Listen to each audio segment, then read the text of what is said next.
በጣም ነው የሚገርመው እኮ ይምር። እኔ አመጣልሻለሁ ብዙ ሐዲስ ነው ያለው። የኔ ወንድም ምን መሰለክ፣ ስለ ሃይማኖት ሲወራ ማሳመን አለማሳመን አይደለም። በማስረጃ ከሆነ ማንም ሰው እኮ የሚያምን ነገር ነው። የተማረ ሰው ከሆነ ያምናል በማስረጃ። ግን ማሳመን አለማሳመን ይሄ ክርክር ምናምን አይደለም፣ ውይይት እንጂ አይደል? አዎ እኮ አይ ገብቶኛል እኮ። ግን መሐመድ ለምሳሌ ንጽህናችሁን ስጠብቁ ወይም ደግሞ ከሽንት ቤት ስትወጡ ቂጣችሁን በጎደሎ ድንጋይ ጠረጉ፣ በአንድ በሶስት እና በአምስት ድንጋይ ብሎ ተናግሯል። ስለዚህ አንቺ መሐመድ እንደዛ በዛ ቢጸዳዳ ወይ ያለበትን ቦታ እኔ እኮ ስላልገባኝ ነው ያለበትን ቦታ ሳየኝና መስሎ ምን መሰለክ የኔ ወንድም የሆነ ክፋት ነገሩን መፈለግ አይደለም። ድንጋይ የተባለው ምን ሲታጣ ነው። አሁን እኔ እውቀቱ ኖሮኝ አይደለም እየተነገርኩኝ ያለሁት፣ ግን ገርሞኝ ነው። በቃ ሲያወራ ምናምን ማለት በአብዛኛው ከታተለዋለሁ፣ ግን ገርሞኝ ነው። ይሄ አይሻ ምንድን ነው የለውም ነበር ጥያቄ የሚፈጥረው ድንጋይ ጠረጉ የቱ ጋር ነው ያለው መሐመድ እያለች በጎዶሎ ድንጋይ የቱ ጋር ነው ጠረጉ ያለው መሐመድ? እንደዛ አላለም። ገርሞኝ ነው እንደዛ ስለሆነ ሐዲሱን ክፈትላታ። 3 ጊዜ 5 ጊዜ የተባለው የቱ ጋር ነው? ኦኬ በጎዶሎ ድንጋይ የሚለው ኦኬ the prophet went out to answer the call of nature and asked me to bring 3 stones ማለት ጎዶሎ ነው። 3 ቁጥር 3 ድንጋይ በ3 ድንጋይ ተጠረጉ። እኔ ያልኩት በ3 በ5 በ7 ነው የሚቻለው ነው ያልኩት። ይሄኛው በ3 ድንጋይ ይላል። በ3 ድንጋይ ይላል።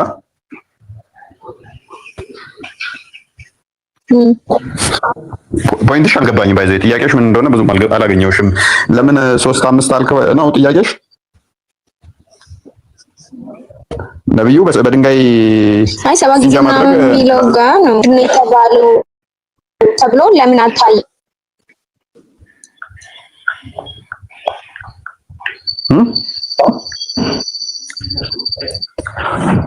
አልገባኝም ጥያቄሽ ምን እየሰማኝ ነው? አብራሪው እየሰማሁሽ ነው። የሆነ ማለት ሁላችንም እንከን አለብን አይደል? ሰው እስከሆንን ድረስ እንከን አለብን። ግን እናንተ ለምን የሆነ ሙስሊሞችም ይሁኑ የሆነ ጥያቄ ለመፍጠር የሆነ ጥቅስ ብቻ አውጥቶ መጠየቅ እኮ ይከብዳል። መልሱ ከስር እንደዛ አስቡት። አሁን ለምሳሌ ድንጋይ የተባለው ለምንድን ነው የተባለው? ምን ሲታጣ ነው የተባለው ማለት እያለ ስለ ድንጋዮች አንስቶ ማውራት አይከብድም? ስለ ውሃ ለምንድን ነው የተባለው? ሲታጣ የሚል የለም። በጎዶሎ ድንጋይ እስቲንጃ አድርጉ ያለው ነብዩ ነው። ጎዶሎ ማለት ደግሞ 3 5 7 እያለ ይቀጥላል ማለት ነው። ይሄንን ደግሞ ሳይ ሙስሊም 1300 ላይም ታገኘዋለሽ። በጎዶሎ ድንጋይ እስቲንጃ አድርጉ የሚል እንትና አድርጉ። ነብዩም አቡ ሁረይራ ፋቆ ዞት እየተከተለው ድንጋይ አንጣልኝ ያለበት ቦታ አለ። ሜቢ እዛ ውስጥ ከፈለግሽ ሜቢ ሌሎች ተጨማሪ ሐዲሳቶችን እንይ።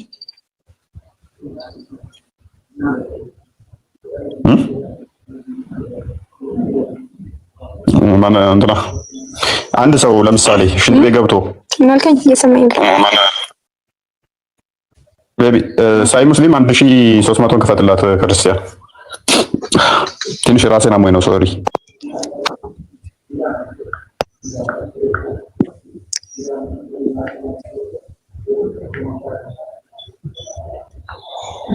አንብበው ክርስቲያን።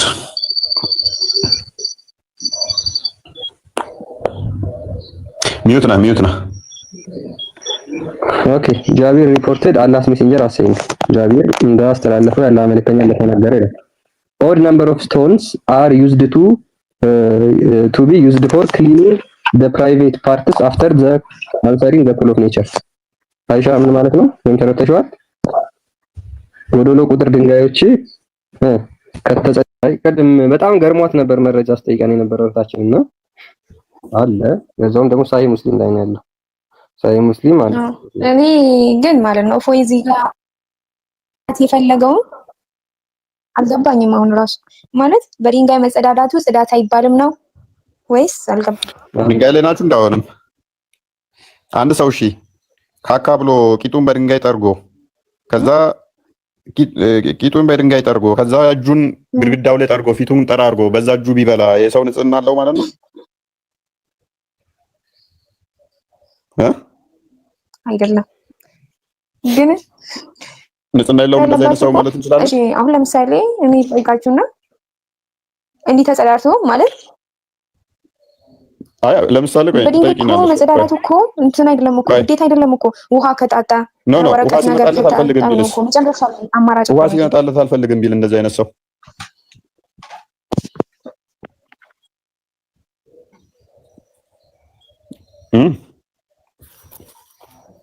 ይሄ ሰውዬ ውሃ ሲመጣለት አልፈልግም ቢል ምን አልከኝ?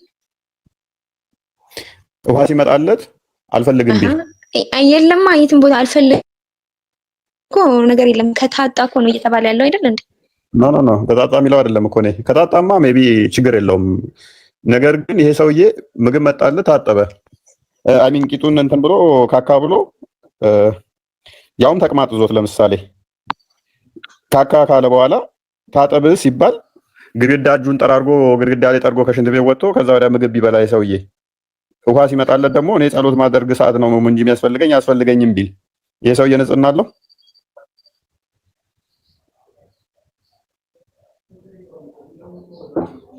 ኧረ የለውም። ስለዚህ ነብዩ ንጽህና የለውም እያልሽን ነው። ነብዩ ነው እንደዚህ ያደረገው። ክፈትላት አዲሱን ሱናን አቢ ዳውድ 331ን ክፈትልን።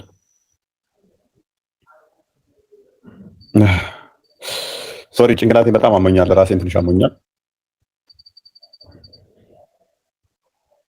ሱናን አቢ ዳውድ 331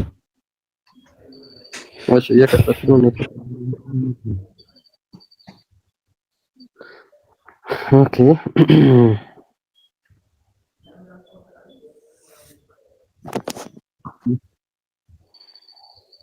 ኦኬ አንብበው። ግሬዱን አሳያት። ቅድሚያ ዳዊት ነው ስለሚሉ የሐዲሱን ግሬድ አሳያት። መሀል ላይ አይታይም ክርስቲያን።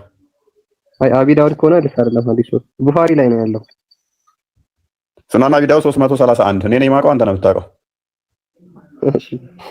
እሺ ክፈት፣ እሱን አሳያት ግሬዱን። አይ ግሬዱ ምንድነው? ሳሂህ ነው። ኦኬ አሁን አንብበው። ቡኻሪ ላይ ያለውም እንሄድበታለን፣ ችግር የለውም ክርስቲያን። ይሄንን አሁን ሄድበትና ቡኻሪ ላይ ያለው የተለያዩ አዲሳቶች ላይ ስላለ ችግር የለውም። ኦኬ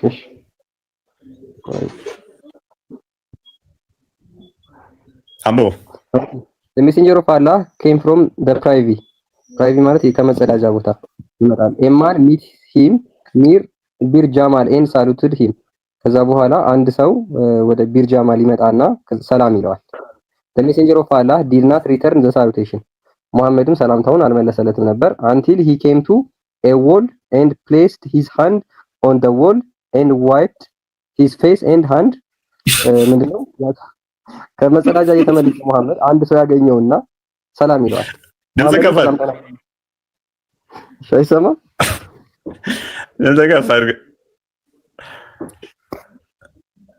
እሺ።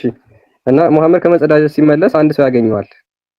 ሙሐመድ ያ ሰው ሰላም ይለዋል። ሙሐመድም ሰላምታውን አልመለሰለትም ነበር እስከ መቼ ድረስ? ሙሐመድ ግድግዳ ላይ እጁንና ፊቱን እስኪጠርግ ድረስ። እጁን ግድግዳ ላይ ጠረገ። ከዛ እጁን ከሽንት ቤት ወጣና እጁን ግድግዳው ላይ ጠረገና ከዛ ወደ ፊቱን ጠራረገው። ቀጥል። ያ he then returned the man salutation ከዛ በኋላ ሰላምታውን መለሰለት። አዎ አላመዲያ 185ን ክፈትልኝ። አሁን ሽንት ቤት ውስጥ እንዴት እንደገባና ምን እንደተፈጠረ ከዛ ምን እንዳለ ነብዩን እንየው። ኢማጂን ሽንት ቤት ገባ ካካለ ከዛ በኋላ ሰላም ሲለው ግድግዳ ላይ ሄዶ እጁን ጠረገው። ከዛ እጁን ግድግዳ ላይ ከጠረገ በኋላ ፊቱን አሸበት በዛ እጁ ማለት ነው። አላመዲያ 185 ላይ ታጠብ ሲሉት ከዛ ምን ምላሽ እንደሰጣቸው ይሁት። ከሽንት ቤት ወጥቶ 185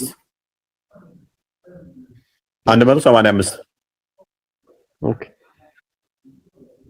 ግሬዱ ምንድነው? እስናድሁ ሳሂህ። ቀጥላ ነው ሳሂህ ነው እስናዱ። ኢብን አባስ እንደተናገረው Allah's messenger emerged from having a bowel movement and he was brought a meal, so he was asked will you not perform the minor ritual ablution? He replied, I am about perform the ritual prayer so that I should perform the minor ritual ablution. ምንድነው የሆነ ቦል ነገር ሄድበት ወይስ ያ ወደ መመ ወይንም ደግሞ ምንድነው ሲባል ቦል ሞመንት ተቅማጥ ነገር ማለት ነው። ይዘውና ከዛ ይወጣል። ከዛ ሲወጣ ምግብ እንዲበላ ምን ይሉታል? ምግብ ይመጣለታል። ቦል ሞመንት ዞት ነው። ተቅማጥ ደግሞ ያራርቃችኋል ታውቃላችሁ። እና ከዛ ሲወጣ ውሃ ያቀርቡና ምግብ ቀርበው ማለት ነው። ምግብ ቀረበና ሊበላ አትታጠብም እንደ ሲሉት ጸሎት ላደርግ መሰላችሁ እንዲያላቸው ጸሎት ላደርግ ነውን ብሎ ጠየቃቸው ማለት ነው። ምግብ ሊበላ ነው። ይሄንኛው ላይ ወደ ኋላ መልሰው 184 ላይ አድርገው ኬት እንደወጣ ሽንት ቤት እንደሆነ እዛ አስቀምጥላል። ሲወጣ ነው የሚለው አይደል? ለዚህ ከሽንት ቤት እንደሆነ አሳያቸው። የወጣው ቶይሌት ይለዋል። ቶይሌት ሽንት ቤት ነቻል። አንበባውን ተቅማጥ ነው የተያዘው። ተቅማጥ ዞ ሽንት ቤት ገባ። ከሽንት ቤት ሲወጣ ምግብ ቀረበ። ታጠብ ይሉታል። እንዴ ጸሎት ላደርግ መሰላችሁ እንዴ ብሎ እምቢ አለ። አሻፈረኝ አለ። emerged from toilet whereupon the meal was presented to him ምግብ ደግሞ ቀረበለት አል ቀጥል they said should we not bring you water for the minor ritual ablution እጅን ልታጠብ ውሃ አትፈልግም አናመጣልህም ምን አሉት he replied I have only been commanded to perform the minor ritual ablution when I get ready for the ritual prayer አይኔ ታዘዝኩት ስበላ ሳይሆን ሰላት ሳደርግ ብቻ እንታጠብ ነው ብሎ መለስ። ያየን ሱናን ኢብኑ ማጃህ 3261 ላይ ደግመዋል። 3261 ላይ ከሽንት ቤት ይወጣና ምግብ ይመጣለታል። እንዴ ሊበላ ሲል እንዴ አትታጠብም እንዴ ሲሉት ጸሎት ማድረግ ነው እንዴ ይላቸዋል። ይሄንንም ደግሞ ሌላዎች ቦታም ብዙ ሐዲሳቶች አሉ እንደዚህ ጸሎት አድርግ ነው እንጂ የምታጠበው ምግብ ስበላ አትታጠብም ብሎ የሚላቸው ከሽንት ቤት ሲወጣ ማለት ነው። ያውም ተቀርዞት እና አይሻ እንደዛ ነው። ቅድም ይሄ ንጽህና አይደለም ብለሽን ነበር። አሁን ምን ትይናለሽ? ነብዩ ነው እንደዛ ያደረገው።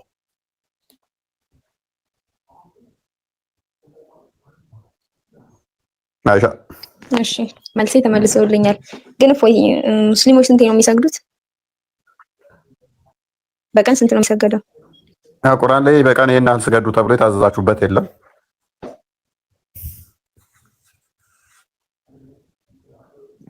ካለ ሜቢ ታሳይኛለሽ። ወቅቱ ተነግሮ ማለት ነው። ፈጅር ላይ ተብሎ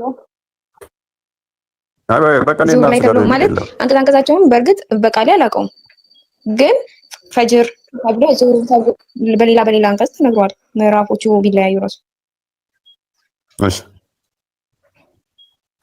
እና ምንድነው ችግሩ?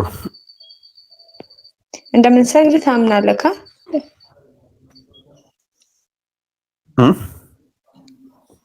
ምን አገናኘው ከዚህ ጋር?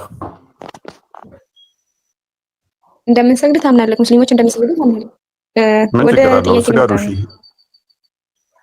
እሺ ቀጥይ። አዎ እንሰግዳለን። አምስቱን ወቅት ሰላት በቀን ስንሰግድ አምስቱን ላይም ታጥበን ነው የምንሰግደው። ጣሃራ ሆነን ነው የምንሰግደው። ይሄን እንዳለው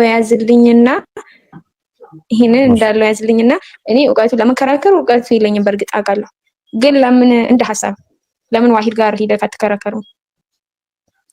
አልወያይም። ከሴቶችን አፍኜ እዛው ከቤቴ ውጭ አልወያይም ማለት ለምን?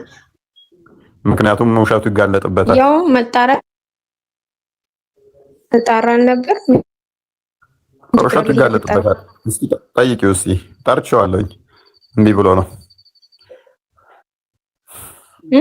ጥያቄ ክርስትና ላይ ካለሽ ጠይቂን። እምቢ ብሎ ነው። እህታችን አይሻ ይገባናል። ኮንሰርንሽ በኮስት ተወያይ ተብሎ እምቢ ብሎ ነው። እዛው ቤት ውስጥ ራሱ ጭንቅላቱ እያሉ ሴቶች ከቦ ታጅበው እዛው ያው ለመወያየት ከሆነ እዚህ ማለት ምን አይሻ በቃ ጥያቄ ብቻ ካለሽ አይደለም። ይሄንን የጅልነት ሀሳብ ነው ወላሂ። አንተ እውቀቱ ካለህ ለምን ከዋሂድ ጋር ወይ ከሱ ጋር አትወያይም ነው ጥያቄ። በቃ እውቀቱ የለኝም። ጥያቄ ጠይቀሽ ጥያቄ ካለሽ ጠይቀን። በቃ እንዲህ ነው መሸሽ መፍራት። ማሻአላ እንደዛ ባታው ግን ቁርአንን አላነበብክም? አንብብ። ቁርአን አንብብ። በቃ እንዴ እንዴ ስትሳደብ ሙሐመድን ስትሳደብ ሰለላሁ ዐለይሂ ወሰለም አላህን ስትሳደብ እኮ ማህይምነት እንደሚጎዳ ነው የሚያሳየው። ማህይምነት ከጎዳ ሳሂህ አልቡኻሪ 1913 ላይ ነብይሽ ማህይም ነው። ሱራ በቀራ ላይ 79ኛው አያ ተፍሲር ኢብን ከሲር ነብያችን መሀይም ነው ምሳሌያችን ነው ይላል። እንዲሁም ደግሞ ሲራው ላይ 246 ቆይ አዳምጪ ነብያችን መሀይም ነው ይለዋል። 7ኛው ሱራ 157 ላይ ነብያችሁ መሀይም እንደሆነ ተቀምጧል።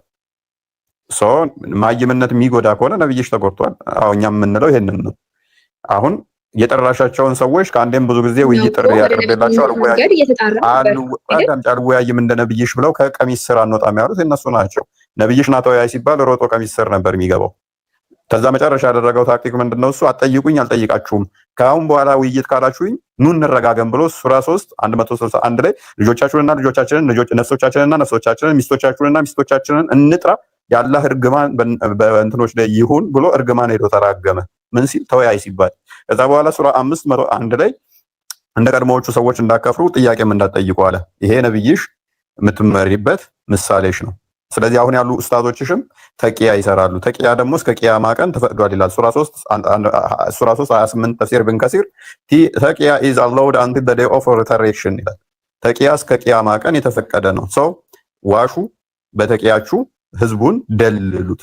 ጥያቄ ክርስትና ላይ ካለሽ ጠይቂ፣ ካልሆነ ግን ይብቃሽ። አንዴ ድልስጠኝ እስቲ ስለ ሰው እንዳታወሪ ታሽናሻ አይሻ ስለ ሰው አልፈልግም። መስታወት ቤት ያለው ሰው በሰው ላይ ድንጋይ አይወረውርም። ሐሚትን ታይና ጥያቄ ካለሽ ጠይቂ፣ አሊያም ከስሩኝ እየነገርኩህ ነው። መስታወት ቤት ያለው ሰው ድንጋይ አይወረውርም በሰው ቤት ያልኩህ ነው። ምክንያቱም መራገም ያልከው የመጽሐፍ ቅዱስ ይበልጣል ላይ በቃ አሁን እየያልሽበት ጥያቄ ካለሽ እኮ እዚህ ቦታ ላይ እንደዚህ ብለሽ ጠይቂ ተባልሽ። በቃ አለቀ።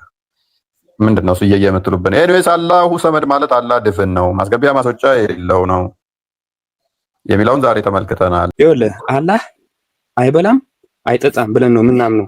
እግዚአብሔር ያንተ እግዚአብሔርንም አይበላም አይጠጣም። እኛ ይኸውልህ ከአንተ እግዚአብሔር ጋር ምንም አይነት ጸብ የለንም እኮ።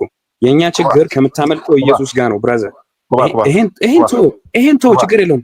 ቀጥተኛ አረብኛውን አምጣልኝና እኔ ተረጉምልሃለሁ። አረብኛ ትርጉም የማታውቀው ከሆነ እኔ ተረጉምልሃለሁ። ችግር የለውም። አረብኛው አምጣልኝ። ችግር አረብኛው ነው። ወደ አረብኛው እንሄዳለን። ኤርሜስ ምንድነው እሱ? የትኛው ብዙም አጣላንም፣ ግን ምንድነው አዎ ፈጣሪ አይበላም አይጠጣም የሚለው ላይ ብዙም አንጣላ። የሚበሉ የሚጠጡ በጊዜ ውስጥ የሚያጣላ እኮ ነው። ከጊዜ በኋላ እየመጡ ነው። ልክ ነህ እኮ። ነገር ግን እኛ አላህ አይበላም አይጠጣም ብለን ስናምን አንተ እግዚአብሔር ይበላል ይጠጣል ብለህ እያመንክ ነው ወይ? ይሄን ጥያቄ መልስልኝ። እግዚአብሔር የሚበላ የሚጠጣ ከሆነ እሺ፣ እግዚአብሔር እሺ፣ እያመንኩ አይደለም። ነገር እኮ ክርስቲያን ሲገልጽልህ እዛ ጋር በደንብ ስላላስረዳህ ነው እንጂ እኛ አይበላም አይጠጣም ፈጣሪ ብለን ብንል ከባህሪው ነው፣ ምንም የሚያስፈልገው ስለሌለ ማለት ነው። ምክንያቱም የሚበሉ የሚጠጡ ከጊዜያት ውስጥ የመጡ የሱ ፍጡረቶች ስለሆኑ ማለት ነው። አላህ ግን አይበላም ፈጣሪ አይበላም አይጠጣም ብለህ ታምናለህ? አዳምጥ ቆይ። እናንተ ግን አይበላም አይጠጣም ብንመላለስ ይሻላል እኮ። ፕሊስ ቆይ። ፈጣሪ አይበላም አይጠጣም ብለህ ቆይ። እናንተ አይበላም አይጠጣም ስትሉ ከባህሪው አንጻር ሳይሆን ማስገቢያና ማስወጫ ስለሌለው ነው። ከባህሪው አንጻር ሳይሆን ማስገባት ስለማይችል ድፍን ስለሆነ ነው። አሁን ምላሽ ከምን አንጻር ይሆናል ማለት ነው? አላህ ድፍን ስለሆነ መብላት አይችልም፣ ሆድ የለውም ብለው አስቀምጠውላል። ሆድ ስለሌለው ድፍን ስለሆነ ነው። የማይበላበት ምክንያት ምንድነው? ድፍን ስለሆነ which is የችሎታ ጉዳይ ይሆናል። አሁን የባህሪ ጉዳይ መሆኑ ይቀርና የችሎታ ካፓቢሊቲ ይሆናል ማለት ነው። ይሄ ካፓብል ነው ለመብላት ወይንስ አይደለም? አይደለም። ምክንያቱም ድፍን ነው፣ ማስገባት አይችልም። ለዘላለም ይኖራል እያለህ እኮ ነው። ሳይበላ ሳይጠጣ ለዘላለም መኖር ይችላል እኮ ነው።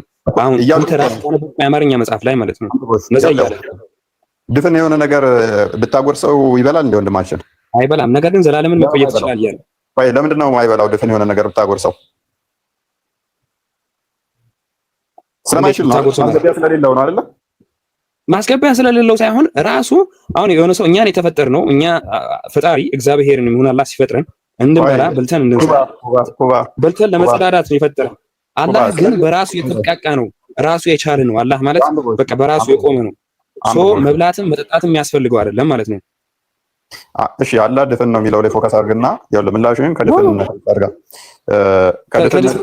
ያው ለምን ትዊስት አድርገው ነው? አሁን የኔን ጥያቄ ቆይ እሺ እንደማመጥ የኔን ጥያቄ ለምን አመልስልኝም? እግዚአብሔር ማይበላው እኛ ምናምን አሁን አንተ የምታምነውን እኔን እያመንኩ እኮ ነው። አላህ ማይበላው የራሱ የተብቃቃ ስለሆነ ራሱ ቻይ ስለሆነ ነው ራሱ አላህ ማይበላው። እግዚአብሔር ግን ማይበላው ለምንድን ነው እየጠየኩ ያለውን ጥያቄ መልስልኝ ባጭሩ። እሺ ሚውት አድርግ። እሺ መምህር የሆነ ነገር ማለት ፈልጓል። ቀጥሉ። ያው አላረግ እየተመለሰልህ ነው እኮ ለምን ማድመጥ እንዳልፈለክ እኔ እያደመጥኩ ነው። በስነ ስርዓት ይኸውልህ፣ እኔ አወራና ሚውት አደርጋለሁ። ተረተን ሰምተናል። ጥያቄህን መልስ በቃ አሁን ለሱ መልስ ስጡኝ። እኔ አዳምጣችኋለሁ። ችግር የለም። ይኸውልህ ጥያቄ ምንድን ነው የጠየቅኩህ? የጠየቅኩህን ንገረኝ ከተባልኩኝ ማለት የጠየቅኩህን ጥያቄ ተረጋጋ። ቆይ ተረጋጋና ጥያቄህን እንመልስልህ። ጥያቄህን ካላገኘ ነው ያልሁት አልገባችሁም ብለህ እንደገና ታብራራለህ። አላብራራም። ጥያቄ ከገባህ የጠየቅኩህ ጥያቄ መልስልኛል። ተረጋጋ። ጥያቄ ዝም በል ሚውት አድርግና ድምፅ ነው ያልኩህ። ቆይ አንዴ ትዊስት ለማድረግ እንደፈለከው ገብቶኛል። ተረጋጋ ኩባ፣ ተረጋጋና ባህሪንና ችሎታን ሜቢ ባህሪና ችሎታን ለይና ንገረኝ እስኪ። ቅድሚያ መመር ይቀጥላሉ። ቆይ ባህሪና ችሎታን ለይና ንገረኝ እስኪ። ባህሪ ምንድነው? ችሎታ ምንድነው? ኩባ ያ እየመለስኩልህ ነው። ችሎታ ማለት አንድ ሰው ለምሳሌ አንተ የመከራከር ጥበብ የሆነ ችሎታ አለ። እሱ ፈጣሪ የሰጠህን ነው። ትናንት ትበላለህ፣ ትጸዳዳለህ፣ ሰው ነህ። ከሆነ ጊዜ በኋላ ሟች ነህ። ማናችንም የምንሆነው ነው። ይሄ ባህሪ ማለት ግን መብላት መጠጣት ችሎታ ነው። እሺ እንዴና ምንድን ነው? ችሎታ ሳይሆን መብላት መጠጣት መጸዳዳት ችሎታ ነው። እሺ ባህሪ ማለት አሁን የፈጣሪ የራሱ የሆነ ባህሪ አለው። እኛ እንትን ከማንለው እና ባህሪ ምንድን ነው? ባህሪ አይደለም። እሺ ያንተ ባህሪ ማላመጥ ባህሪ ሊሆን ይችላል። የሆነ ነገር ማላመጥ ባህሪ ነው። መብላት መጠጣት ደግሞ ችሎታ ነው። መብላት መጠጣት ባህሪ ነው። መብላት መጠጣት ባህሪ ነው። ችሎታ መከራከር ችሎታ ነው። አገኘኸኝ አይደለ? አገኘው። የቱ ጋር ነበር ያገኘው? ተረጋጋሽ፣ አዳምጠኛው። እኔ ተረጋግቻለሁ፣ እየሰማችሁ ነው። እሺ ሚውት አድርግና ባህሪንና ችሎታንም በደንብ ለያቸው። ኤኒዌይስ መምህር ቀጥሉ። አይ እኔ እንኳን ልጠይቀው የፈለኩት ፍጥረታት በእነሱ አስተምህሮም ይሁን በእኛ ቤተክርስቲያን አስተምህሮ ፍጥረታት ከተፈጠሩ 7000-8000 ዓመታት ያልመላቸው ናቸው። ፈጣሪ ማለት ደግሞ ዘለዓለም የሚለው ቃል ወደኋላም ወደፊትም ማየት የሚችል ሐሳብ ነው። ለዘለዓለም የነበረ ፈጣሪ ፍጥረት የሚባለው ደግሞ የሚበላ የሚጠጣም ጨምሮ አሁን የተገኘ ነው። በዘመን የተገደበ ነው። በዘመን ያልተገደበው አምላክ በዘመን በተገደበ ፍጡር በሆነ ምግብ ይኖራል ብሎ ማመን መናገርስ ተገቢ ነው ወይ? አንዱ እሱ ነው። ሌላው የኛን ወደፊትም ጥያቄ አድርጎ ስለሚያነሰው በዚህ አካባቢ ኢየሱስ ክርስቶስ ላይ ስለሚመጣ ሁለቱን አንድ ላይ ልመልስና ወደ ቶፒኩ እንድገቡ። የመጀመሪያው መለኮት ምግብ ይመገባል ወይ? ወይም እግዚአብሔር በሱ ቋንቋ እንምጣና ምግብ የማይመገብበት ምክንያት ምንድን ነው? አሁን አላህ ይመገባል ወይ አይደለም ጥያቄው። አላህ ይመገባል አይመገብም የሚል አይደለም። አለመመገቡን እናንተም ነገራችሁናል፣ ሐሳቡንም ተረድተናል። መልስ የምትሰጥበት ግን የማይመገበው ምን ሆኖ ነው የሚለው ላይ ነው የምትሄደው። የኛ እግዚአብሔር አይመገብም። የማይመገበው ለምንድን ነው ካልኸኝ በባህሪው መመገብ፣ መድከም፣ መራብ፣ መጠናት፣ ማንቀላፋት የሚባል ባህሪ የለበትም ነው። ኦልራይት መለስክልኝ፣ ተመለሰልኝ ጥያቄ። እግዚአብሔር በባህሪው የማይንቀላፋ የማይበላ የማይጠጣ ከሆነ ይሄን የምታ ከሆነ ታዲያ አላህ ድፍን ማለት ነው። አላህ ድፍን ነው ማለት ለምን አስፈለገ? እግዚአብሔር ለምን አልጨረስኩም እኮ እስክጨርስ ሰማሁ አዳመጥኩ አይደለ? ጥያቄ አይደል አሁን የጠየቅ መልስ ማለት ነው። ይጠፈኛል። አሁን አንተ ሌላ አስታወራ ስለምረሰው ለዚህ ጥያቄ ደግሞ መልስ ተሰጥቶ ማድመጥ ማለት ነው። ይቅርታ ያው ጨርስልኝ። በጣም ጥሩ። አሁን እግዚአብሔር የማይበላ የማይጠጣ የማይደክም የማያንቀላፋ ከሆነ አላህን እንዲያ ማለት ለምን አስፈለገ ካልኸኝ እኔ እኮ አይደለም ያልኩኝ፣ ይኸው መጽሐፍህ እኮ ነው። የማይበላው ድፍን ስለሆነ ነው አለ። ማስወጫ ስለሌለው ለምን ያስገባዋል አለ። በነገራችን ላይ ማስገቢያም ማስወጫም የለውም አለ። ስለሌለው ነው የማይበላው ብሎ መጽሐፍህ ነው። የእናንተ ተርጓሚዎች ናቸው ያስቀመጡት። ለመጽሐፍህ እንጂ ለእኔ መልስ አትስጠኝ።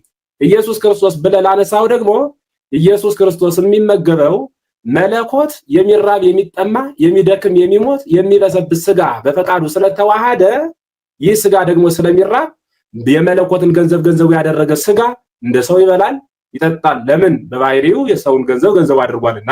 ሐሳቡ ነው። ወደ ኢየሱስ ክርስቶስ በኋላ ስለምትመጣ ቀድሜ ሐሳቡን ልስጥህ። አሁን እኔ አላህ ይበላል አይበላም አላልንም። የነፎይ ሐሳብ እንደሱ አይደለም። ማይበላበት ምክንያት ምንድነው? አላህ ድፍን ስለሆነ ነው ማይበላ እንጂ ክፍተት ቢኖረው ይበላ ነበር ነው እንጂ በባህሪው የሚበላ ነው ወይ ነው የምትሰጥ። ለእናንተ ሊቃውንት ወይም ደግሞ ለእናንተ አባቶች ለጻፉት ማብራሪያ ስጥ። እግዚአብሔር ይስጥ። አመሰግናለሁ። አሪፍ መልስ ነው የመለስክልኝ። ነገር ግን አሁን በትክክለኛ ቋንቋ የሆነ ነገር የሆነ ሰው አይበላም የሚል አይበላም ማለት ምን ማለት ነው? እፎይ ጥያቄ ላንተ ነው። አይበላም ስንል የሆነ ሰው አይበላም ስንል ምንድን ነው ማለት ነው? ጥያቄው ገብቶሃል? ግን በደንብ ገብቶኛል እኮ ያለኝ ያንተ ነው። በደንብ ገብቶኛል እፎይ። ይኸውልህ ጥያቄው የመለሰልኝ መልስ ልንገርህ፣ ላስረዳህ ከፈለግ መጽሐፉን ክፈትለት ክርስቲያን። ጥያቄው ገብቶኛል። ይኸውልህ መጽሐፉ አትክፈተው፣ ችግር የለውም። ለኛ ዋና ፖይንታችን አላህ ይበላል አይጠጣም ሳይሆን አላህ ድፍን ነው የሚለው። አላህ ድፍን ነው አይደለም? አላህ ድፍን ነው አይደለም እኮ አይደለም። እኔ እየተከራከርኩ ያለሁት ስማኝ፣ አንዴ እኔ ስማኝ። ይኸውልህ አላህ ድፍን ነው አይደለም? ይሄን መልስልኝ። እሺ ልመልስልህ። አንዴ ሰው እኮ የጠየቀው የሆነ ነገር እስክትመልሱልኝ ጠበቅኳችሁ አይደለ? ጥያቄ እስክትመልሱልኝ ጠበቅኳችሁ። ይሄን አዳምጠኝ። ቆይ ይበላል አይበላም በኋላ ራሱ ትመልስልናለህ። አይበላም፣ እሺ ችግር የለውም። እኔው ልመልስልህ። አላህ ድፍን ነው አይደለም? እሺ አይበላም፣ ችግር የለውም። እንካ አይበላም፣ በቃ ተስማማን። አይበላም ተስማማን። ኦልራይት፣ ምክንያቱም አይበላም ተስማምቻለሁ። ማይበላበት ምክንያት በኋላ እናወራለን። አላህ ድፍን ነው አይደለም? ድፍንነቱ ስለ ድፍንነቱ ላስረዳ። እሺ አንብበውና ኢብን አባስ የሚለውን አንብበው እስኪ።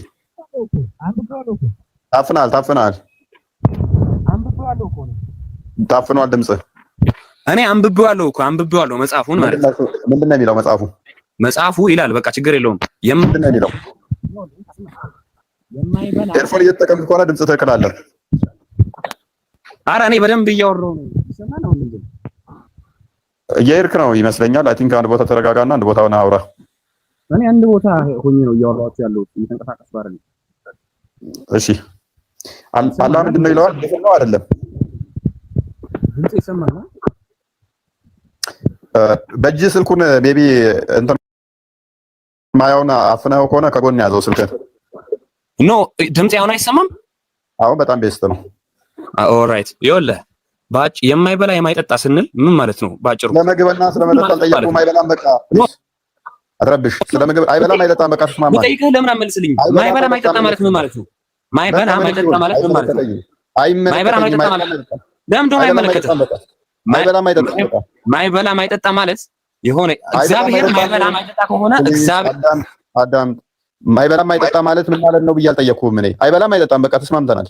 ኦልራይት እግዚአብሔር አይበላም አይጠጣም። እግዚአብሔር ማይበላም አይጠጣም አይደለ? እግዚአብሔር ማይበላ ከሆነ አራ ኩባት ጩ በእናትህ ትጩ ተረጋጋ። እኔ እኮ ተረጋግቻለሁ። ይኸውልህ እግዚአብሔር አልጠየቅኩህም። አላህ ይበላል አይጠጣል ብዬ አልጠየቅኩህም። አይበላም በቃ ይበላል ብለህ ነው የምታስበው? አላህ ይበላል? ኖ አይበላም። አላህ ይጠጣል? አላህ ይጠጣል? እሺ ይሄን ጥያቄ መልስልኝ አንዴ። ወይ አላህ ይጠጣል? አይጠጣም። ቴንክ ዩ በቃ አላህ አይጠጣም አይበላም። ተስማማው ባንተ ሀሳብ። አሁን አላህ ድፍን ነው አይደለም? አላህ ድፍን ነው አይደለም? እሺ እኔ ለዚህ ጥያቄ አላህ ድፍን አይደለም። እሺ አንብብ ይሄንን ተፍሲር። እኔ አነበብኩት እኮ ይሄን እኮ አንብቤዋለሁ፣ ግን ለዚህ ምላሽ የሰጠው አላህ ማይበላው ማይጠጣው ድፍን ስለሆነ ነው ይላል። አንብቤዋለሁ እኮ ሰምተኸኛል አይደል? እሺ አላህ ማይበላው ማይጠጣ ምንድነው አለ? አንብቤዋለሁ አለ። ምንድነው ሚውት የምታደርገኝ? ለምንድነው ሚውት የምታደርገኝ? ያልጠየቅኩህን እያብራራህ ነው። የጠየከኝን እያብራራሁልህ ነው። የጠየከኝን አላህ ድፍን ነው አይደለም አልከኝ። ያለው ያነበብኩልህ መጽሐፍ ንገረኝ አልከኝ፣ ነገርኩህ። አሁን ደግሞ ለዚህ ጥያቄ ምሳሌ እየሰጠሁህ ነው። ምን ምሳሌ እየሰጠሁህ ነው? አንድ ሰው ማይበላ ማይጠጣ ከሆነ ምንድነው የምንለው? ለምሳሌ ወደ አይ ቲንክ ሚዛን ቴፒ አካባቢ የሆነች እህታችን ካያችኋት ሴፉ ላይም ቀርባ ነበረ። ወደ 13 ዓመት ያህል በልታ ጠጥታ አታውቅም። አንቺ ድፍን እያልን አንላትም። አትበላም አጠጣም የሚለው ግን ቀርቧል። ዩቲዩብ ላይ ግባና ሰርች አድርገው። ወደ 13 ዓመት ምናምን አልፏታል። እንደውም አሁን ረጅም ከ15 ሳይበልጣት አይቀርም።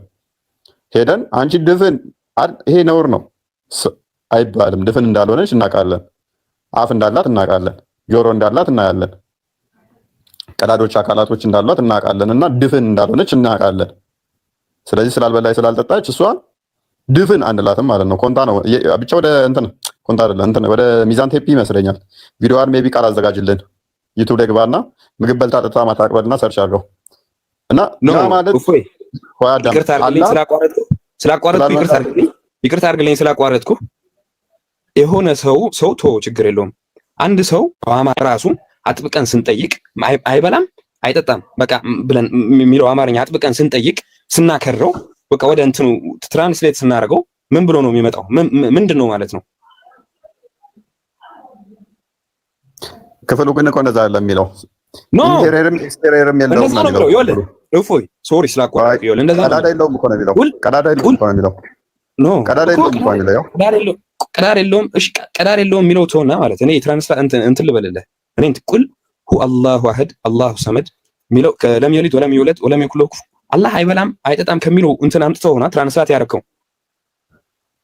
ያ እሺ ቀጥል። ሰምተህ አላህ አይበላም አይጠጣም ከሚለው አምጥተው ሆና ትራንስላት ያደረከው። ያ ክፍሉ ላይ ወለ ሲጀመር ኩባ ምን አለ መሰለህ ክፍሉ ላይ ከእንትን አይደለም አሰመድ ከሚለው አምጥተው ነው እንትን ያለው ማለት ነው። እየሰማኝ እኮ ስላለ ነው። ችግሩ ምን እንደሆነ ታውቃለህ? እኔ እኮ በስነ ስርዓት እየሰማው ነው። እኔ ይኸውልህ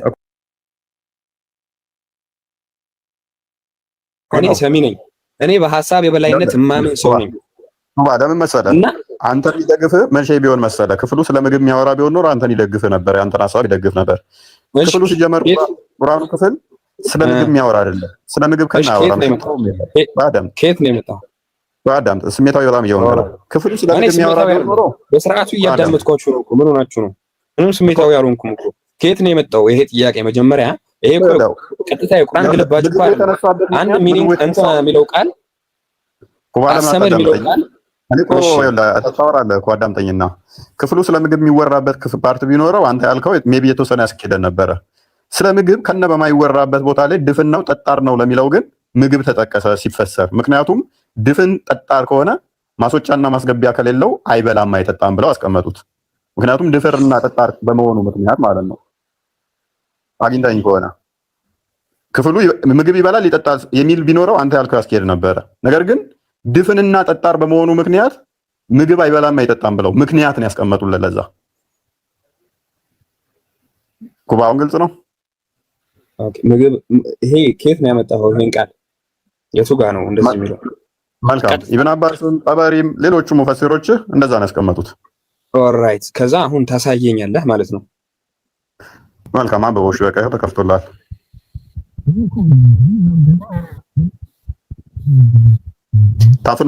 ታፍናል አሁንም does not eat or drink ወደዚህ አድርገው። ከዛ የአረበኛ እንትኑን አምጣልኝ። ከየትኛው እንትን አሰመድ የሚለውን ነው አሁን አሰመድ የሚለውን ተፈሰረው። አሰመድ የሚለውን አሰመድ ማለት አለ ብራቮ። አሰመድ ማለት he who does not eat or drink ማይበላ ማይጠጣ ማለት ነው። ትንሽ እንትን በለው። It is also that this means that he who does not have an interior ውስጣዊ እንትን የሌለው ማለት ነው። ቀዳዳ የሌለው ክፍተት የሌለው ማለት ነው። It is also said this means everlasting. It is also said this means that the sufficient. It is also said this means he who does not have an entrance or exit ማስወጫ ማስገቢያ ቀዳዳ የሌለው ማለት ነው። አያ ክፍሉ ላይ ቁርአኑ ላይ መልሰው አሰመድ ማለት እዛ ጋር ክፍሉ ላይ አራቱን ማያ ብታነበው ስለ ምግብ አይደለም የሚያወራው። ወደ እንትኑ ደግሞ ስትሄድ ወደ ቁርአን እንትን ላይ ደግሞ ስትሄድ ጠጣር ነው ብሎ ያስቀምጠዋል። ሀያዎቹ ሙፈሲሮች የተስማሙበት ሰለፎቹ የተስማሙበት እንትን ታቢያኖቹ ተዛባ ላይ መጡትም የተስማሙበት ጠጣር ብለው አስቀምጠውታል። ስለዚህ እዚህ ክፍል ላይ ስታነብ ስለ ምግብ የሚያወራ ከነ ሽታም የለም። በቃ አሁን ባጭሩ ምን ትራንስላት እንዳደረክ ታውቃለህ? አሰመድ የሚለው ተረጎምከው። አሰመድ ማለት ትርጉሙ ምንድነው ብለህ ጠየቅ ጎግልን። እኔ ነኝ የተረጎምኩት ወይስ ሙፈሲሮች ናቸው? ኖ ዞሮ እኮ ተርጉመኸው ከሙፈሲሮች ከፈሰሩትን ነው ያመጣልኝ አይደለ? አንብቦ ሙፈሲሮች ደግሞ ከነብይ የወሰዱትን ነው። ከነብይ በላይ መቼም አንተ አትሆንም። እኔ ከነብይ በላይ አልሆንም፣ ችግር የለውም። ሙፈሲሪን አሰመድ የሚለው ጎግል ትራንስላት ከጎግል ትራንስላት ልጨርስና ታወራለህ። ችግር የለውም። እኔ አመት አላወራም እኮ ይኸውልህ። አሰመድ የሚለውን ጎግል ትራንስላት አድርገህ አይደለ ያመጣህልኝ? አይደለም ኖ ዞሮ እኮ ጎግል ነው ያመጣኸው፣ ከቁርአን ነው ያመጣኸው። አይደለም ጎግል ትራንስሌት እና ኖ አሰመድ የሚለው የቁርአን ቃል ማለት አሰመድ የሚለው የቁርአን ቃል ምንድነው ብለህ ጎግል ጠይቀህ ነው ያመጣልህ። ይሄን አይደለ? አይደለም። ከየት ነው የመጣው? እሺ ከየት ነው የመጣው? አሰመድ የሚለው ቃል ከየት ነው የመጣው? ከየት ነው ያመጣልኝ? የትኛው ሰሃባ? ኢብን አባስ። እሺ ቀጥታ አሰመድ የሚለው ቃል ለምን ተርጉማ አታሳየኝ? ራሱ አሰመድ የሚለው ግባና አሰመድ የሚለው ኮፒ ፔስት አድርግልኝ አንዴ። ማን ነው ክርስቲያን? ይሄው አረብኛው ይሄው አስቀመጣለሁ። ይኸውልህ ኖ እሱን ተው፣ አረብኛው ተው። ኖ እኔ አላነብም። አሰመድ የሚለው እንካ አንተ አታነብልኝ፣ ችግር የለውም። አሰመድ የሚለው ቃል አለ ክርስቲያን አንብብ። አሰመድ የሚለው ቃል ለምን አታመጣልኝ? ምን ያን አላለም። ለምንድን ነው የማነበው? ለምን ፈራኸው? ለምንድን ነው የምፈራው? ለምንድን ነው የማነበው? ይኸውልህ መጀመሪያ እፎይ እኔ አላፍርም። አላሁ አክበር እኔ አላፍርም። ይኸውልህ ሂድና ስለዚህ አንብብና ሂድና እሺ አንተ የትኛውን ነው የቱ ጋር ነው ዋላህ ድፍን የሚለው? ባጭሩ እሱን አምጣልኝ። ወደ መጀመሪያ መልስደና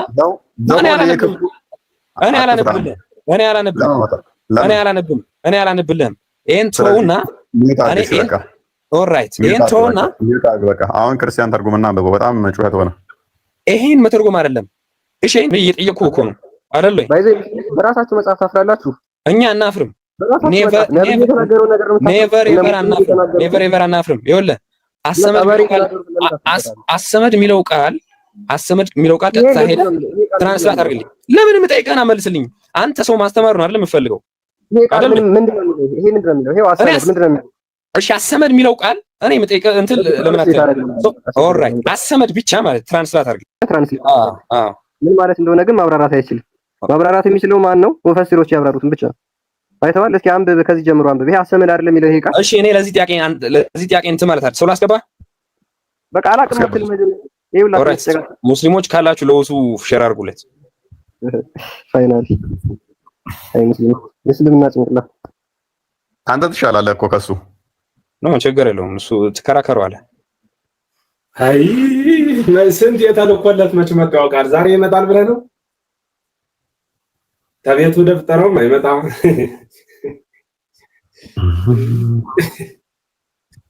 ላቁ ሙስሊሞች ግቡና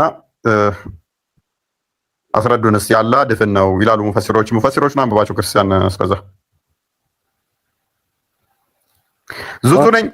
እንኳን ደህና መጣሽ ዙዙ ነሽ።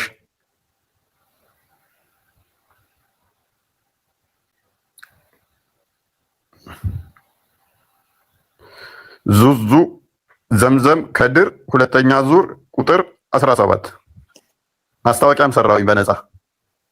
እንዲህ ማይክ አንስተውልክ አይደረግም። ማስታወቂያ ሰርቼ ዘምዘም ከድር ስምሽን በደንብ ጠርቼ አለልኝ አባቴ። እፎይ በዚሁ ግን አንድ ጥያቄ ብጠይቅህ አሪፍ ነበር። ጥያቄ የመጀመሪያ ጥያቄ ብመልስልኝ አሪፍ ነበር። ምንድን ነበር? እኔ የጠየቅኩህ እግዚአብሔር ማይበላው ለምንድን ነው ብዬ ጠይቄህ ነበር። እሱን አልመለስክልኝም እኮ።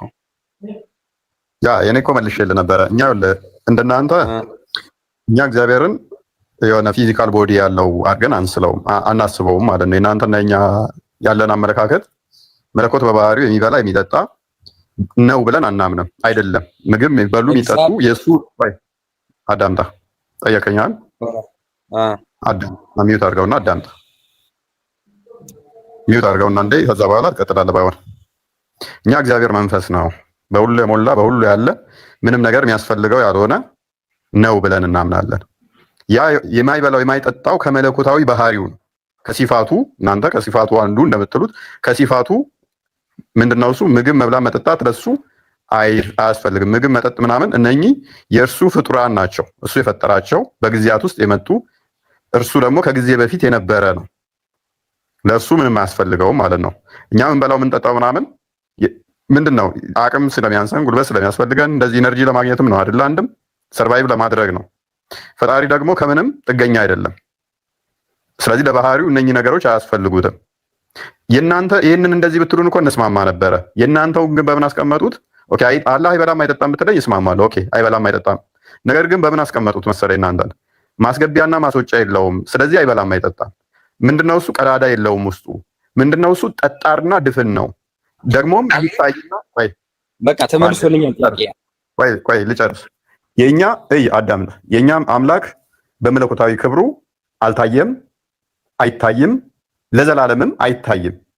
የሆነ ፊዚካል እንትን አካል ስለሌለው ግዝፈት፣ ክብደት ምናምን ስለሌለው አንድ ነገር ጠጣር ነው፣ ውስጡ ክፍተት የለውም፣ ድፍን ነው ተብሎ ሊነገርለት የሚችለው ፊዚካል ቦዲ ያለው ነገር ነው። ልብ በል።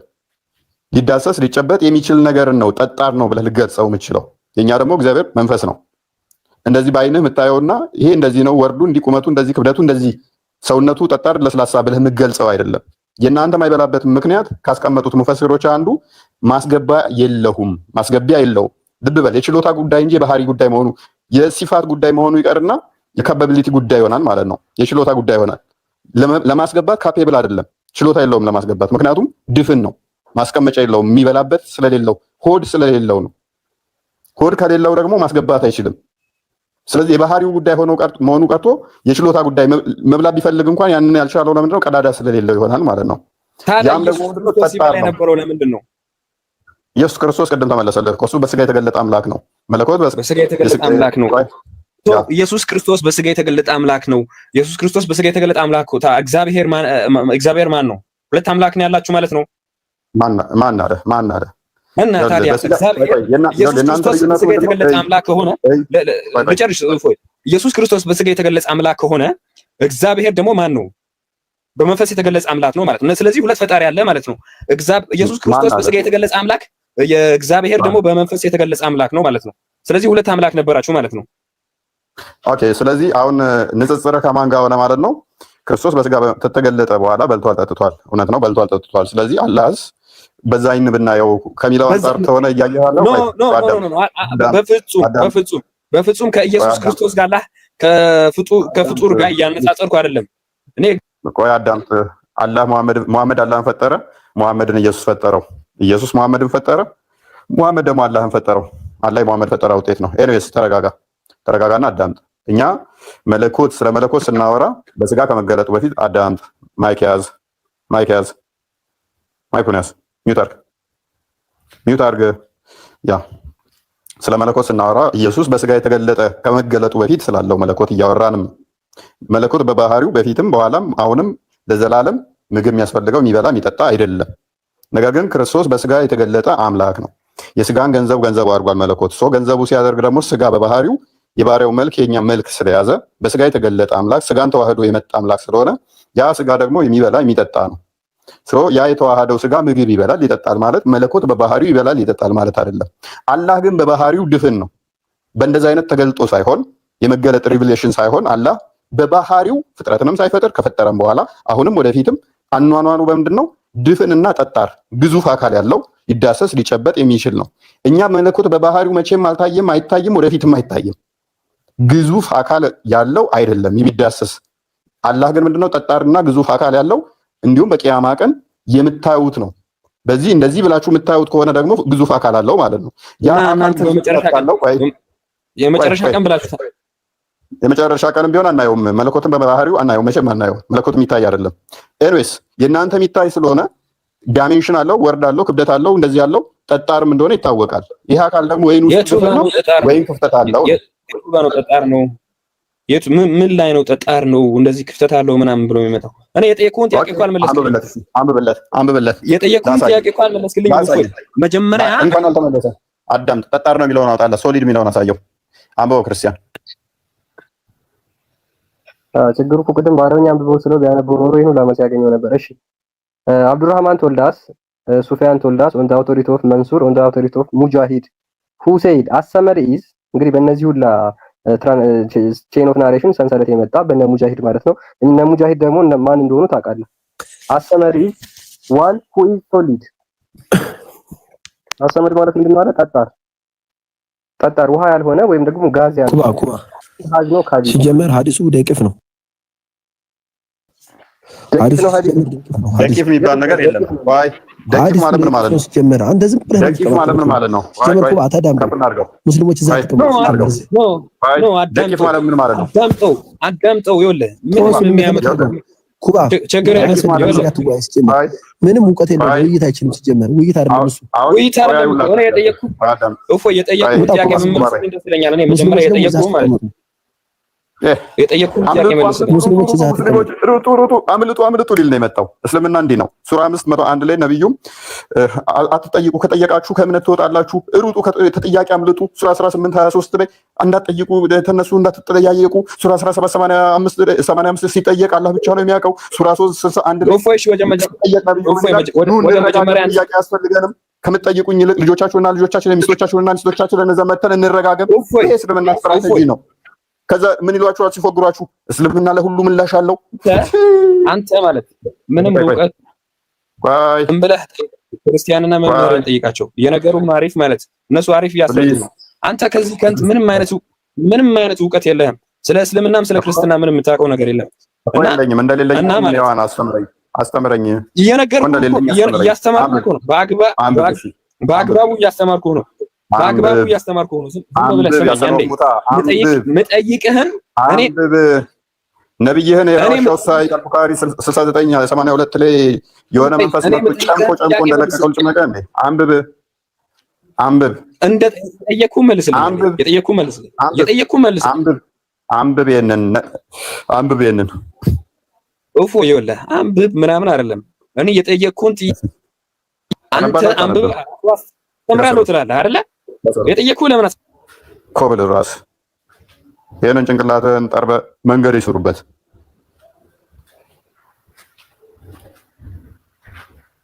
ኮብል ስትል ዛሬ ባይዜ ወይ አንድ ላምብ ብለህ ደግሞ አንድ ተፍሲር ነው አንብብላት። ኦኬ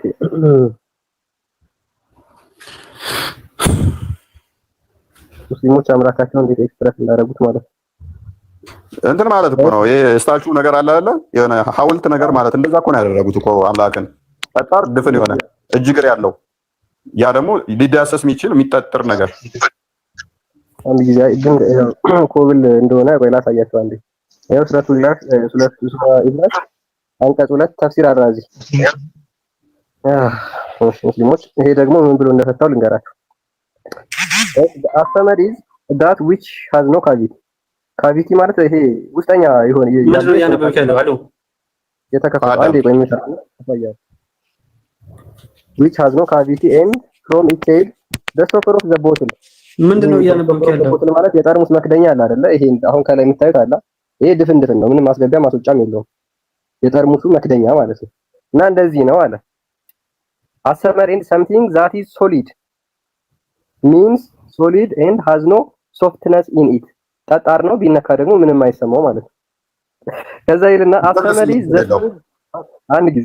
አሰመሪ ዘስሙዝ ስቶን ለስላሳ ድንጋይ that does not accept dust በውስጡ ምንም አቧራ የማይገባበት nothing enter it and nothing exit it ምንም የማይገባበት የተጠረበ ድንጋይ ነው።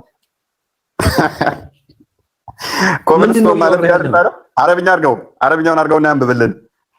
ምንድነው ያነበብክ ያለው? ምንድነው የምታወራው? አሉ አንብብ ታውቀዋለህ ምን እንደሆነ። ይሄው አንብብ ይሄው አንብብና ወቅ አረብኛ ትፈልጉ የለ እንደው ተሰማለህ እያልኩ ያለሁትን እየሰማ ነው ወይስ አሰማም? የመስማት ችግር አለብህ? በደንብ ሰማለሁኝ።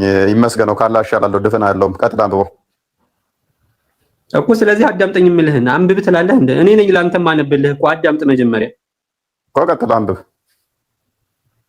እኮ። ስለዚህ አንተ ይሄ የቀበሮ ጉሬ ውስጥ ገብተህ የምትዘባርቀው ነገር የትም አያደርስህም። መጀመሪያ ማወቅ ያለብህ።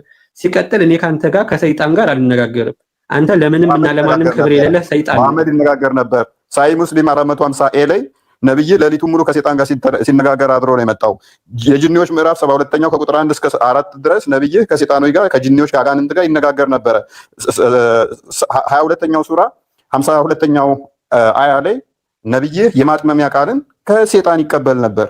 አንተ ከነብይ ትበልጣለህ ማለት ነው። ነብይ ከሰይጣን ይነጋገራል። ባይድ ቀጥር ወጣ። አይ ሙስሊሞች አረብኛ በጣም ተወዱ የለን ሂክማው ያለው በአረብኛ ውስጥ ነው። የቁርአኑ ትርጉም በደንብ የሚገኘው አረብኛ ውስጥ ነው። እንደዛ ያላችሁ አንድ የምትፎገሩት ህዝቡን የምታታልሉት በአረብኛ ተደብቃችሁ።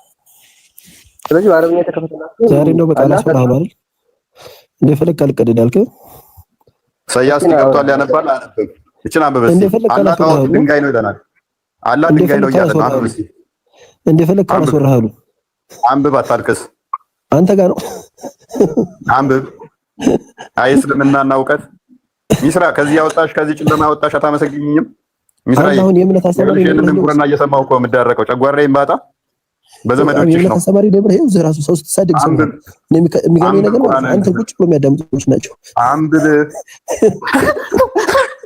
ጨርስ ሲሳቅና ቀጥል ጨርስ ታነባለህ። አላስወጣም ስቀጥ ጨርስ ታነብና አላህ የተቀረበ ድንጋይ መሆኑን ትነግረንና ትወጣለህ። ሳቅ ተወሱን እንሳቅ። ሌላስ ጨርስ አንብብ። ከጨረስክ አንብብ። ምኑ ላንብብልህ? ይኸው ቀርቦልሃል ፊትህ። አንተ ጋር ጓይ ነው ማለት ነው። አንብብና ለኦዲየንሱ ተርጉምላቸው። ጉሬህ ገብተህ አንብብ ስላለ ነብይ ሳይ አልቡኻሪ 6982 ላይ ሳይ አልቡኻሪ ቡካን ሐዲስ ነምበር 3 ላይ ዋሻው ውስጥ እዛ ጎሬ ውስጥ ተደብቆ እኮ ነው መገለጥ የመጣለት የሆነ አካል ጨምቆ የለቀቀው እዛ ውስጥ ነው። አንብብ እዚህ ውስጥ ለምን አታነብም? ቮሊዩም 6 ላይ 76ኛው ፔጅ ላይ ጠባሪ ላይ እኮ ነብይ የከዲጃ ቀሚስ ውስጥ የሚገባ ነበረ። ጎሬ ውስጥ መግባት ክብር ነው። አንብብ። አንተ የምታመልከውን አምላክ ተራራ ይዞ ሲወጣ ሰይጣን ታውቃለህ አይደል? አንተ የምታመልከውን አምላክ ተራራ ይዞ ሲወጣ አንብብ። ያንተን አላህ ሳይጠራ ሰይጣን ሲጠራው እኔ ነኝ የተጠራሁት ማለት ነው። አንብብ የራስ መጽሐፍ እኮ ስለማታውቀው እኮ ነው። አንብብ። የኔ አምላክ ነው ለኢየሱስ ክርስቶስ በስሙ አጋንንት የሚንቀጠቀጡለት የሚደረምሳቸው ነው። ሉቃስ ወንጌል ምዕራፍ 4 አንብብ። እንኳን ለሱ ለደቀ መዝሙርቱ ራሱ አጋንንት እንዲያስወጡ ማቴዎስ ወንጌል ምዕራፍ 10 ላይ ከቁጥር 6 አካባቢ ጀምሮ፣ ሉቃስ ወንጌል ምዕራፍ 10 ላይ ከቁጥር 17 ጀምሮ ከቁጥር 1 ጀምሮ አጋንንትን እንዲያወጡ ይሰጣቸዋል። ማርቆስ ወንጌል ምዕራፍ 16 ቁጥር 18 ላይ አጋንንት እንዲያባረሩ ስልጣን ይሰጣቸዋል። አንብብ። አሁን ያሰነፍ ሙታ አንብብ። ይሄን ክፍል አንብብ። የቁጥር ችግር የለብኝም ስጠራዋል። ግን አንድ እኔ የምለው እፎይ ማለት ተስቦ ነው የገባው ወይስ የገባው ለምረ ወገናችን አንድ ቁጥር ብቻ ነው የምጠራው። አንድ ትርጉሙን አታውቀውም። አንድ ለምረ የገባው ሊል ነው የገባው። ማማዬ እንዳይነክስሽ ከጎንሽ ነው። ያ የገባህበት ልትመልስ ከሆነ መልስ። ለምን እስልምናህን ታሰድባለህ? ለምንስ መሳቂያ ታደርጋለህ? የማትመልስ ከሆነ ውረድ፣ ሌላ ሰው ይግባ። ምን ትሞላፋፈጣለህ? እዚህ ጋር አንብብ። የተከፈተልህ አለ። ሁለታችሁ መሞላፈጥ እኮ ነው ስራችሁ። ሁለታችሁ ሲጀመር አንብብ። ልትሰደቡ ወይስ እስልምና እንደምታዩት ነው። ዲነል እስላም ሙሉ ነው የሚል መፈክር አላቸው።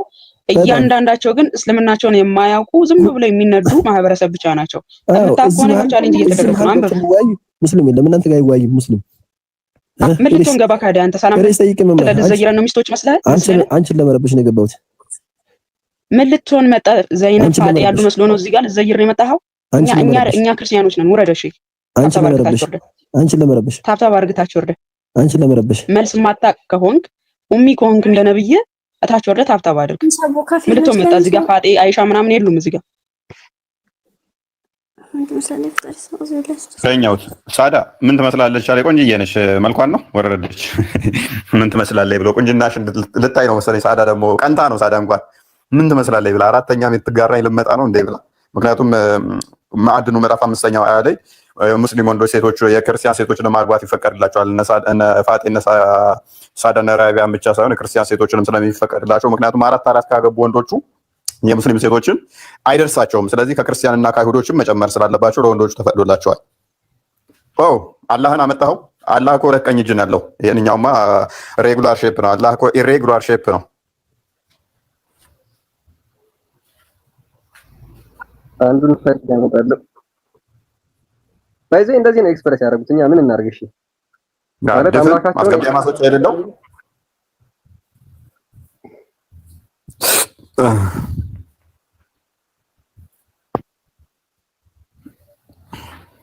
አላህ ጠጣር ነው።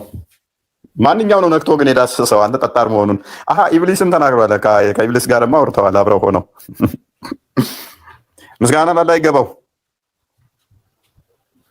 እሺ ሰላም ናችሁ? እንዴት ነው ወጣችሁ? እንኳን ደህና መጣህ። ሰማላ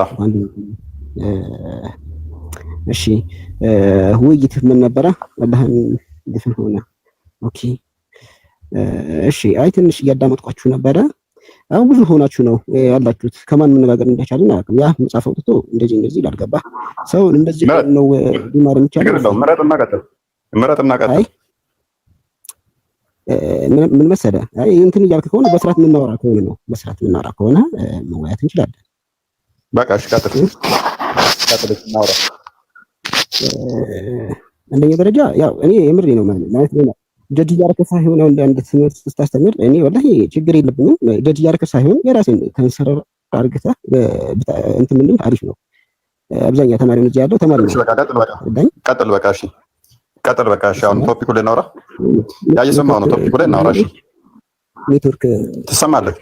ኔትወርክ ቀይ እያበራብኝ ነው። ትሰማለህ እንዴ? ምንም ቀይ እየበራ አይደለም እኔ ጋር የሚታየኝ። እናንተ ጋር ቀይ በርቶ የሚታያችሁ ነበረ? አይ ኖርማል ነበር። ኧረ አይ ቲንክ እሱ አስቸግሮት ከሆነ አናውቅም። ምናልባት አስቸግሮ ከሆነ አንፈርድም፣ ተመልሰህ ላክልን። ነገር ግን እኛ ጋር ቀይ አልበራብህም፣ ሲታይ ኖርማል ነበር፣ ኔትወርክ ትክክል ነበር። ስለዚህ ሳዲ እንኳን ደህና መጣሽ። ሳዲ ይሰማል?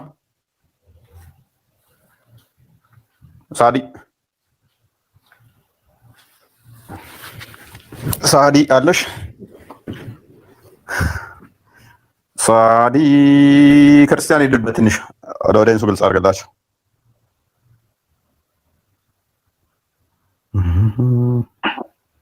ሳዲ ማይክ ዝግ ነው፣ እያወራሽ ከሆነ ዝግ ነው ማይክ። ያ ቅድም የጀመርኩትን መሀል ላይ ቀጥለዋል ያልኩት እንግዲህ እነዚህ ወደ 20 ምናምን ሊቃውንቶች አካባቢ ሳዲ ተመልሳለች። ቀጥል ፈራ ሳዲ ይሰማሻል? ይሰማል? ትሰማያለሽ? ነው ማወቅ ያለብህ አላህ አይወድም አይወለድም። እሺ ድፍን አንተ ነህ፣ ድፍን ጭንቅላት እንድታቅ ሳዲ ባላ ማለት አንተ ነህ። አላህ አይወልድም አይወለድም አይታይም አይዳሰስም። አንተ ነህ ተሰቀለ ተመሰለ ምናምን እያልክ እየሰቀልክ ባላ ቃል ያትጠፊ። ምክንያቱም አላህ በቂያማ ቀን አንደኛ አላህ በቂያማ ቀን ይታያል ለሁላችሁም። አንድ በይ አይታይም ያልሽው ስህተት ይሆናል። ሁለተኛ አላህን ሙሐመድ ጺም አልባ ፍሪዛም ወጣት ወንድ ሆኖ አይቶታል። ሁለት ስህተት በይ። አላህ አይወልድም አይወለድምም ሳይሆን አልወለደም አልተወለደም ነው። ሶስተኛ ስህተት በይ። አሁን የተናገርሽው እንዳለ ስህተት ነው። ነብይሽ ደግሞ ምን ብሏል? እኔ የተናገርኩትን ላይ ስህተት የተናገረ ገሃነም ይገባል ብሏል። አሁን በተናገርሻት በዚህ ቃል ብቻ 3 ስህተቶችን ዋና ዋና ፈጥረሻልና ገሃነም ከሚገቡት ትሆኛለሽ። አሁን ቁርአኑን ክፈትላት፣ የተናገረችው ስህተቱን እንደሆነ እናሳያት። ሱረቱ ኢኽላስ ቁጥር 3 ላይ አላህ አይወልድም አይወለድም ሳይሆን አልወለደም አልተወለደም ነው። አልወለደም አልተወለደም አየሽ፣ ስህተት የመጀመሪያሽ ማለት ነው። አልወለደም አልተወለደም እና አይወልድም አይወለድም ልዩነት አለው። አይወልድም ከተባለ ወደፊትም አይወልድም ነው። አልወለደም ከሆነ ደግሞ እስካሁን ድረስ አልወለደም፣ ቀጣይ ግን ሊወልድ ይችላል። ፕሮባቢሊቲ ሜቢ እስካሁንም ወልዶ ሊሆን ይችላል። እብኑ ተይሚያ በጻፈው መጽሐፍ ላይ ደግሞ አላህ ምንድነው ይለናል? 7ኛው ቮሊዩም ላይ ፔጅ 290 ላይ አላህ ወንድ ነው፣ ፍሪዛም ነው፣ ጺም አልባ ነው። እሱንም መግፋት ከቻለ ክርስቲያን ያሳያችኋል ማለት ነው።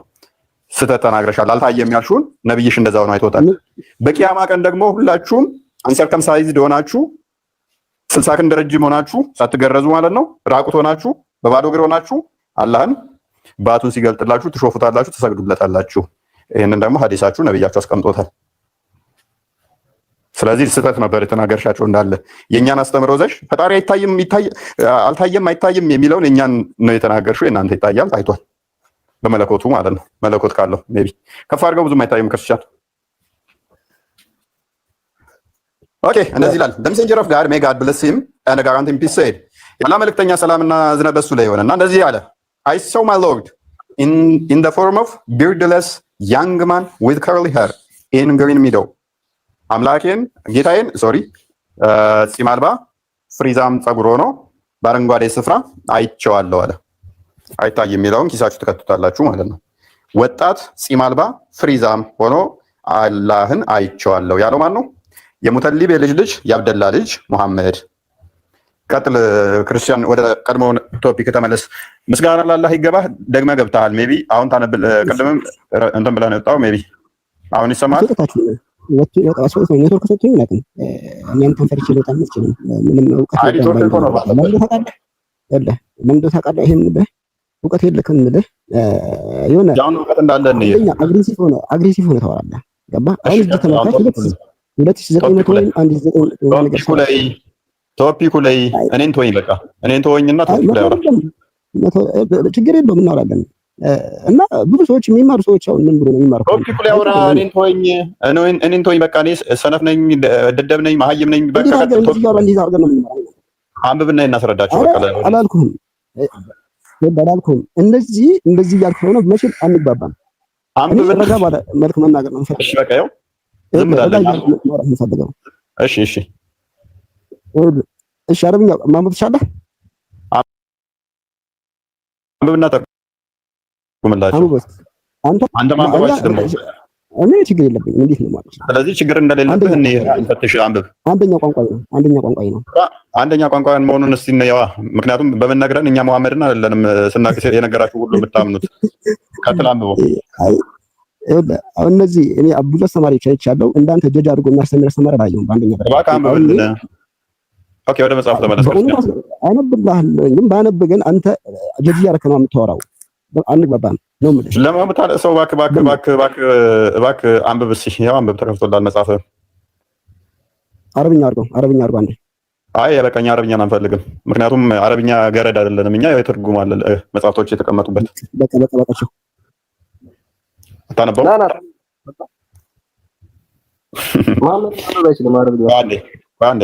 አንዴ ኦዲየንስ በደንብ ታዘቡ። ይህንን ያደረኩት ለምንድን ነው? እስልምና በአረብኛ ውስጥ የተደበቀ አጋንንታዊ አስተምሮ ነው እላችኋለሁ። ሁሌም አረብኛ ያሸመድዷችኋል። ሴቶች በተለይም ልብ በሉና አስተውሉ። የሚዋሹበት ቋንቋ ስለሆነ ነው። እንደሚመቱበት ሲያውቁ አንብብና ተርጉም አላነብም። አረብኛ ምንድን ነው? ሙስሊሞች መደበቂያ ጭንብላቸው ነው፣ የሚቀጥፉበት ስለሆነ ማለት ነው።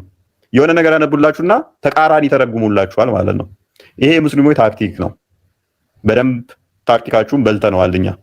እኛን አሸውዱንም። አህመድ እንኳን ደህና መጣ። እንኳን ደህና ቆያችሁኝ። ሁላችሁም ሰላም ብያለሁ። ሁሉም ሰላም እንደት ነው?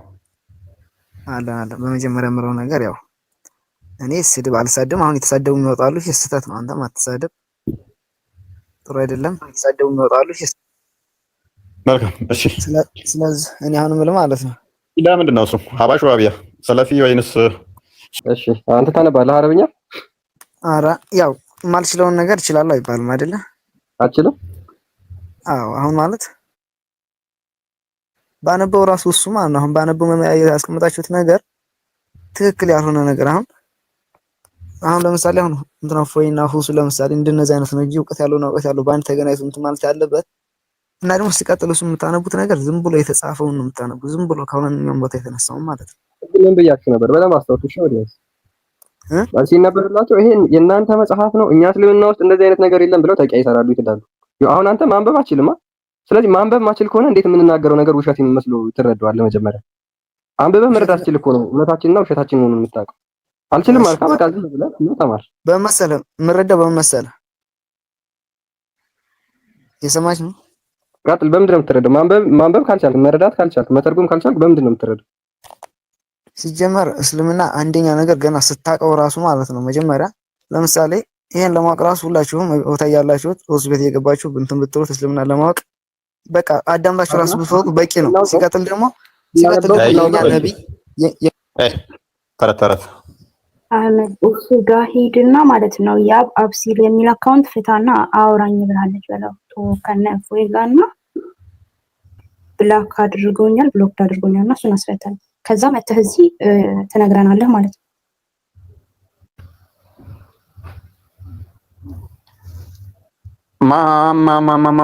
ማም ፊዳከ ወአቢ ወእሚ ያ ረሱላህ ብለህ እንደ ነብይ ምላሽና ጥያቄ ሽሽት ከሌጋ ምን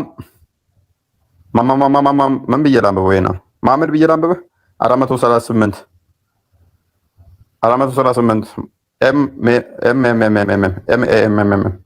ማመድ ነው አይደል? ነው ማለት እንደሆነ አላህ ድፍን ነው ይሉናል ሙስሊሞች። አላህ እንደተጠረበ ድንጋይ ነው ይሉናል ሙስሊሞች።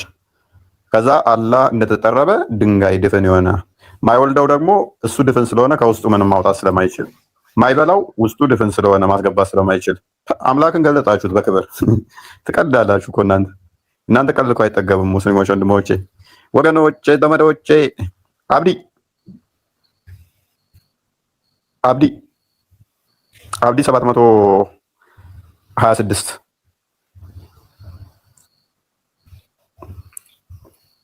አብዲ 726 ዝም ማለት መልስ አይሆንም። መልሱ። አላህ ጺም አልባ ነው። አላህ ፍሪዛም ነው። ሰላም ነው። ባለራ መጣ አለካ አለን። ሙስሊም ነህ? አዎ ሙስሊም ነኝ። መልካም እንኳን ደህና መጣ። ቶፒካችንን ሰምተዋል? ሙስሊም ነበርክ? ስትወለድ ሙስሊም ነበርክ? አላህ መሐመድ ራሱ ሰለምቴ ነው። እንኳን እኔ ኤኒዌይስ በውሃ ውስጥ ተዘብዝፈው ነው ክርስቲያን ነው። ቴንኪው። ስለዚህ እስልምና ቆሻሻ ነው በውሃ ይለቃል እያልከኝ ነው? አይደለም፣ ቆሻሻ ወደ ቆሻሻ ተዘብዝፈ ነው። ኖ አንተ አልከኝ እኮ በውሃ ውስጥ ተዘብዝፈ ነው ከእስልምና የለቀቀና ክርስቲያን የሆንከው አልከኝ። ስለዚህ እስልምና ቆሻሻ ነው፣ በውሃ ታጠብኩት እስልምና ቆሻሻ ስለሆነ።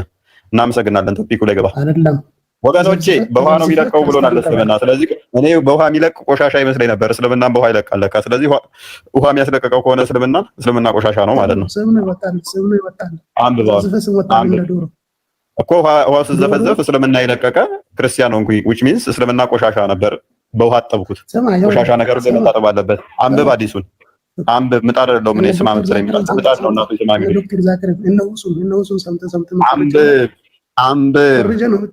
አንብብ ይቅራ ገና ሙሉ በሙሉ ታምናለህ። ይቅራ ብሮ ታምናለህ። ምንድን ነው እነኚህ ሰዎች ጆሮአቸውን አይጠቀሙትም እንዴ? እንዳላ ድፍን ናቸው እንዴ? ምንም ማስገባት አይችሉም እኮ መነግራቸውን። አላህ ድፍን ነው ይላል፣ ምንም ማስገቢያ የለውም። ስለዚህ ጸሎት ብታደርግም አይሰማህም ድፍን ስለሆነ። እንዴት ሊሰማ ይችላል ማስገቢያ ከሌለው? ማስወጫ ደግሞ ከሌለው እንዴት መልካም ነገር ከውስጡ ሊወጣ ይችላል? ምንም ማስወጫ የለውም። ብትለምነውም አይሰማህም፣ ምክንያቱም ድፍን ነው። እንዴት እንግባባ ወገን? ተው እንጂ። ሁለት ጆሮ እያለን አዳምጡበት። ክርስቶስ የፈጠረልህ ሁለት ጆሮ እንድታዳምጥበትም ነው። አንድ ምላስ አንድ አፍ የሰጠ ደግሞ በጥቂት እንድታወራ ብዙ እንድትሰማ ነው።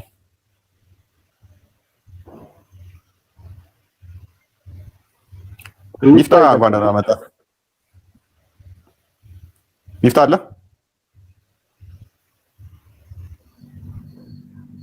ለምንድን ነው የማሰማው? አሁን እኮ ምንድን ነው ምን ልስማ? ምንም እኮ ቶፒኩ ላይ አውራ። ይኸውልህ እኔ አንድ ነገር ልንገርህ አይደለም? ስማ፣ እኔ የአንተን ላይ የሚገባ ማለት ነው እሺ ለመሳቅ ብቻ ነው የሚገባ። ምክንያቱም የምታመጣቸው ራሱ ማለት ነው። ለመሳቅ ከሆነ ታዲያ እኔ ጋር ለምን ጊዜን ትገላለህ? ከስር ሆነህ ሳቃ አይሻልም? ከስር ሆነህ ትስቃለህ። ጨጓራህ እያረረ ትስቃለህ ከውስጥ። አላህ የተጠረበ ድንጋይ አይነት ነው የሚል አምላክ እኛ አናውቅም። ከስር ሆነህ ሳቅ። ኢማጂን አላህ ልጅ የሌለው አላህ ምግብ የማይበላው ድፍን ነው። እንደዚህ አይነት ነገር ጣዖት ነው እኛ የምናውቀው። አምላክ በባህሪው በሁሉ የሞላ በሁሉ ያለ ነው። እኛ መለኮት የተገደበ እዚች ቦታ ከዚህ እስከዚህ የሚባል አምላክ የለንም። እኛ አምላክ በሁሉ ከፍ ብትል ዝቅ ብትል፣ ወደ ጎን ብትሄድ ወደ አግድም ብትሄድ፣ ወደ ላይ ብወጣ ወደ ታይ ብወርድ አምላክ በሁሉ ያለ ነው። ያ አምላክ ደግሞ መንፈስ ነው። አምላክ የኛ አምላክ እግዚአብሔር መንፈስ ነው። እንደዚህ የሚዳሰስ የሚነካ የሚጨበጥ እንደዚህ የምታየው አይደለም። በመለኮቱ ለነቢያት ታይቷል ብለው አንዳንድ ለሙሴ እንደዚህ ታየው፣ ለኢሳያስ እንደዚህ ምናምን። አምላክ በተለያየ መልኩ ራሱን ለነቢያቶ ይገልጧል። መገለጥ ነው በሚችሉት ሁኔታ ለነሱ ተገልጦላቸዋል። በተለያየ አምሳል አንድ ወጥ በሆነ አይደለም የተገለጠላቸው። ነቢያቶቹ በሚችሉት ለነሱ ተገልጦላቸዋል። ያ ማለት ግን መለኮት በባህሪው ከዚህ እስከዚህ እንደዚህ ተብሎ በባህሪው ይሄ ነው ተብሎ የሚታይ አይደለም፣ አልታየም። ለዚህ ነው ዮሐንስ ወንጌል ምዕራፍ 1 ቁጥር 18 ላይ እግዚአብሔርን አንድስ እንኳ ያየው የለም ይላል። በአባቱ ቅፍ ያለው አንድያ ልጁ ተረከው የሚለው። አንደኛ ጢሞቴዎስ ምዕራፍ 6 ቁጥር 16 ላይ ማንም ያየውም የለም ሊያየውም አይችልም ይላል። ማንም አልታየም፣ ሊታይም አይችልም። መለኮት ሊታይ የሚችል አይደለም፣ አይታይምም። የኛ እንትን ሊሚቴሽን አላት። እቺ አይናችን ግድብ ነች። ከዚህ እስከዚህ እንደዚህ ብለን አምላክን በአይናችን በእይታችን ውስጥ ገድበ ነው ከዚህ እስከዚህ ብለን የምንገድበው አምላክ ስለሌለን፣ ራስህ ጠፍጥፈህ የሰራኸውን አምላክ ግን ከዚህ እስከዚህ ነው ቁመቱ ወርዱ ምናምን ብለን ልታየው ትችላለህ። መለኮት የሚታይ አይደለም። በእኛ መለኮት በባህሪው የሚታይ አይደለም። ለነቢያቶቹ በተለያየ መልክ የመገለጥ ነው እሱ። የነዎቹ ግን መገለጥ ሳይሆን በባህሪው ያዩታል። which is ከዚህ እስከዚህ ነው፣ ዳይሬክሽን ይኖረዋል፣ ቁመት ይኖረዋል፣ ክብደት ይኖረዋል፣ ይታወቃል ማለት ነው። ያ አካል ደግሞ እንደዛ ከሆነ ውስጡ ወይን ክፍተት አለው ወይንም ደግሞ ድፍን ነው። ጠጣር ነው ከተባለ ደግሞ እንትን ነው። ጠጣርነት ካለ እንግዲህ ውስጡ የሆነ ነገር አለ ማለት ነው። ሌየር አለው። ምንድነው የሚባለው? ይሄ ከውጭ ያለው ነገር ቆዳው ሰውነታችሁ አለ። ስለዚህ የአካል ደግሞ እጅ እግር ምናምን ካሉት ፊገራቲቭ ያልሆነ ሜታፎሪክ ያልሆነ ሊተራል የሆነ እጅ እግር አይን ካለው ውስጡስ ድፍን ነው ወይንስ ክፍተት ነው? ይህንን እንጠይቃለን ማለት ነው። ይሄም ምላሽ ይፈልግ ነው ማለት ነው። እኛ ጋር ስታመጣ ግን እኛ ጋር አምላክ እንደዚህ ፊዚካል የሆነ ቦዲ አለው ብለን አናምንም። መለኮትን እንደዚህ ብለን አንገድበውም። እና እንደዛ ነው። ክርስቲያን ወዳጄ፣ ዘመዴ ወገኔ ቀጥል። ሙስሊሞች አንዳንድ ቁጥር እየጻፋችሁ ግቡ እስኪ ግቡ። እዚህ ጋር ነበር ቅድም ያቆምኩትና ይሄን ትንሽ ልበላችሁና ከዛ በኋላ እንቀጥላለን ማለት ነው። ምንድነው ሰለፎች ብቻ ሰለፎች የእስልምና ሊቃውንቶች ስኮላሮቻቸው ኡፌ ሰማ አብዲ ምን ልታረገባ ልትስቅ ነው የመጣው? አስሮና ለምን አሰለ ኡፌ አንድ ነገር ልንገርህ። ሁለት ነገርም ትነግረኛለህ። እስቲ ነብዬን አስተምሮ የናንብብና ፈረዳን። ይኸውልህ አንድ ነገር ቆይ ስማኝ አንዴ። ይኸውልህ የኛ ሐዲስ አንብብና ፈረዳን። አንብበው የምነግርህ ነገር አለ። ቅድማ የምነግርህ ነገር አለ። አንድ እውቀት ልሰጥህ ነው ዛሬ። አንብብ። ሁሌም ማትረሳ ነገር ልነግርህ ነው። አንብብ እና እውቀት ታገኛለህ። ከናቆይ ልንገርህ። አንብብ እኮ እንዳውቅ አንብበው። እንዳውቅ አንብበው። ስማኛ እንዳውቅ አንብብና ፈረዳኝ። የራስን ብታረግ ስማኝ። እሺ ቀጥል። ስማኝ። ለምንድን ነው የማሰማኝ ታዲያ? ምን ልናገር እንደፈለኩ አውቀህ ነው። ሐዲስ ሳሂህ አለ ዳቂፍ አለ ብለሃል። አሁን እኮ ይኸውልህ እኔ እኮ ችግርን ልናገር ስለሆነ ነው። ይኸውልህ ምን አለ መሰለህ እኛ ሐዲስ ማለት ሳሂህ እንባላለን፣ ዳኢፍ እንባላለን። አንድ ነገር ልንገርህ ማለት ነው፣ ህዝቡ ማወቅ ያለበት ነገር ማለት ነው። ሳሂህ ዳኢፍ እንባላለን። እስከ ዛሬ ሰምቼ አላውቅም ነበር። ሳሂህ አለ፣ ዳኢፍ አለ። ሳሂህ እንዴት ይባላል? ዳኢፍ እንዴት ተባለ ካልከኝ ስማኝ። በዛን ጊዜ ሰሃቦች ነበሩ አይደለም? የነብያችን ሰሃቦች ነበሩ፣ ባልደረቦች። ለምሳሌ ሲጥራቸው እነማን ናቸው? ስማኝ ብዙ ሰሃቦች አሉ። ለምሳሌ አንድ አምስት ጥራት፣ አንድ አምስት ጥራት ሰሃቦች ትልልቅ ሰሃቦች አሉ። አምስት ጥራት አምስት እና አቡበክር እነሱ ማለት ብዙ አሉ። ቴንክ ዩ። እነሱ ያወሩት ምን ይባላል? ቆይ አስጨርሰኝ። እሺ ዘለ ለራስህ ብቻ ለማውራት አትሄዳም እንዴ? ሰማኝ። ሳሰማ እንዴት ነው የምታወራ? ሰውን እያወረድክ ምናምን እኮ አይደለም፣ መዳመጥ አለብህ አይደል እንዴ? እሺ ቀጥል። ቶፒኩ ላውራ። እኔ ከቶፒኩ ውጪ እኮ ነው እያወራለሁ እኮ። ዳኢፎቹን እያመጣ ይኸውልህ፣ ዳኢፎች እያመጣ ዑለማዎቹን ነጥሎ ያወጡት ይሄ ሐዲስ አትጠቀሙ ያሉት አንዳንድ ሐዲሶች እኮ ሲጻፍ ሐዲስ ማለት እኮ አብዛኛው ታሪክ አለበት አይደል እንዴ? የሰሃቦች ታሪክ አለ አይደል እንዴ? በዚህ ዳኢፍ ነው ያመጣሁት አይደል? እኔ ዳኢፎቹን እያመጣ ዳኢፍ ለመሆኑ ይሄንን ላዋርደው ከማዋርደ አስጨርሰኝ። እነሱን እያመጣቸው እዚህ ላይ ታመጣ ትለጥፍና ከዛ እንደፈለኩ እየቆረጥክ ወንተቹን የቆረጥክ ታመጣዋለህ እንጂ ዑለማዎች ጋር ቢትሄድ ይኸውልህ እንኳን ሐዲስ ይኸውልህ አንድ ሐዲስ በብዙ አይነት ተርጉሞ ሊያስተምሩ ይችላሉ። ስለዚህ ዝም ብለህ በአንድ ነገር ብቻ ይዘህ ሂደህ ህዝቡን ለመጃጃል ህዝቡን ለመሸወድ አንተ እንኳን ከዲን አንተ ሳይና ዳፊ አብዲ ይቅርታ፣ አንተ ሳይና ዳይፍ የሆኑትን መጽሐፍ አይደለ ማንበብ ትችላለህ አይደለ? እኔ ማንበብ መተርጎም እችላለሁ፣ ግን ምን አለ በቃ ረዥም አታውራ። እኛ አናውቅም ነበር፣ አሳወቅከን። አሁን ሶዛት እስኪ ክርስቲያን አሳየውና ሳይ ዳይፍ የሚልበትን ቦታ ከዛ እሱ ይንገረን። እኛ ስለማናውቅ በአረብኛ አንተ በአረብኛ ጎበዝ፣ እኛ ስለማናውቅ ታሳየናለህ ወንድማችን። አንብብ። ሰውን ከረጋ ደም በፈጠረው ዙም አርጎ በደንብ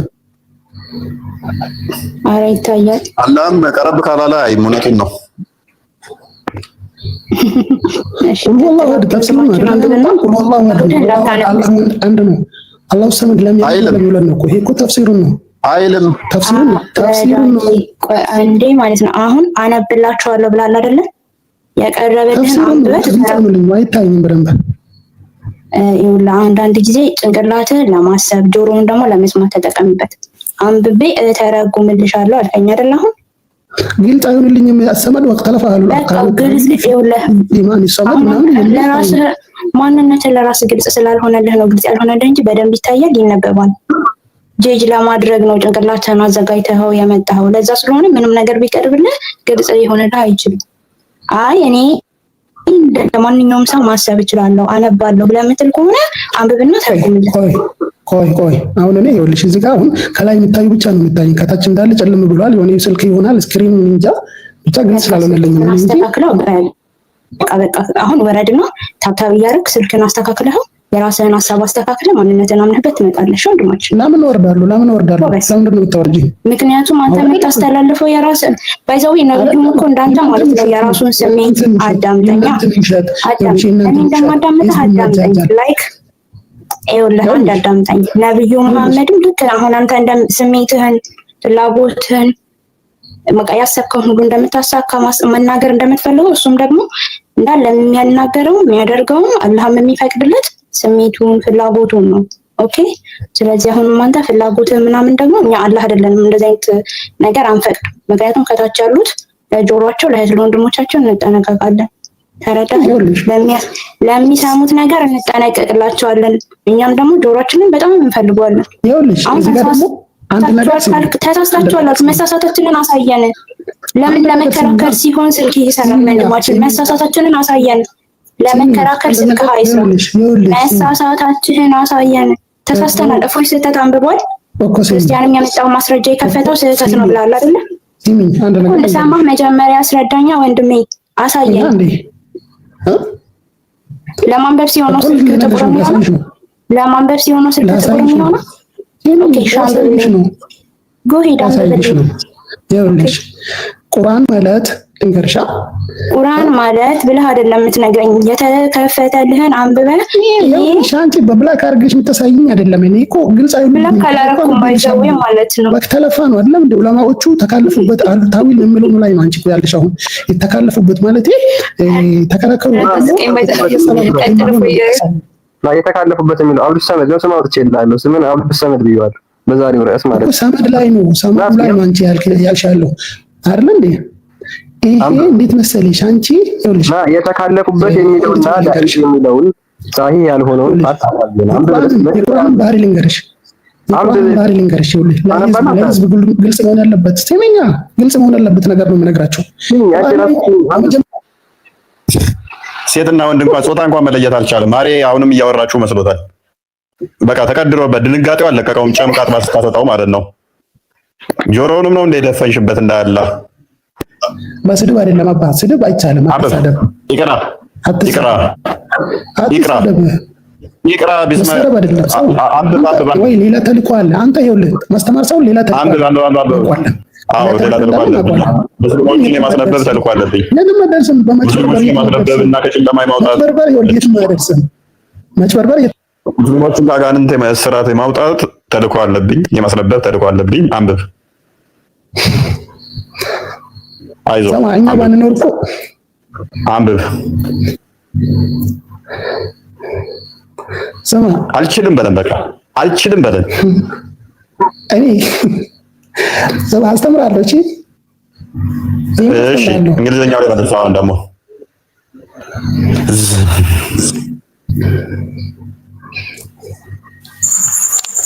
ባህሩ እንኳን ደህና መጣ። አብዲ በቃ እንዲያዝለቀ ጀማል ሰላም ብያለሁ። ባህሩ ይቀድማል። ባህሩ ኢብራሂም ይቀድምና ጀማል ትቀጥላለህ። እሺ ባህሩ እንኳን ደህና መጣ ብያለሁ። ይሰማል? ይሰማል። በቃ ሙስሊም ነህ? አዎ። መልካም።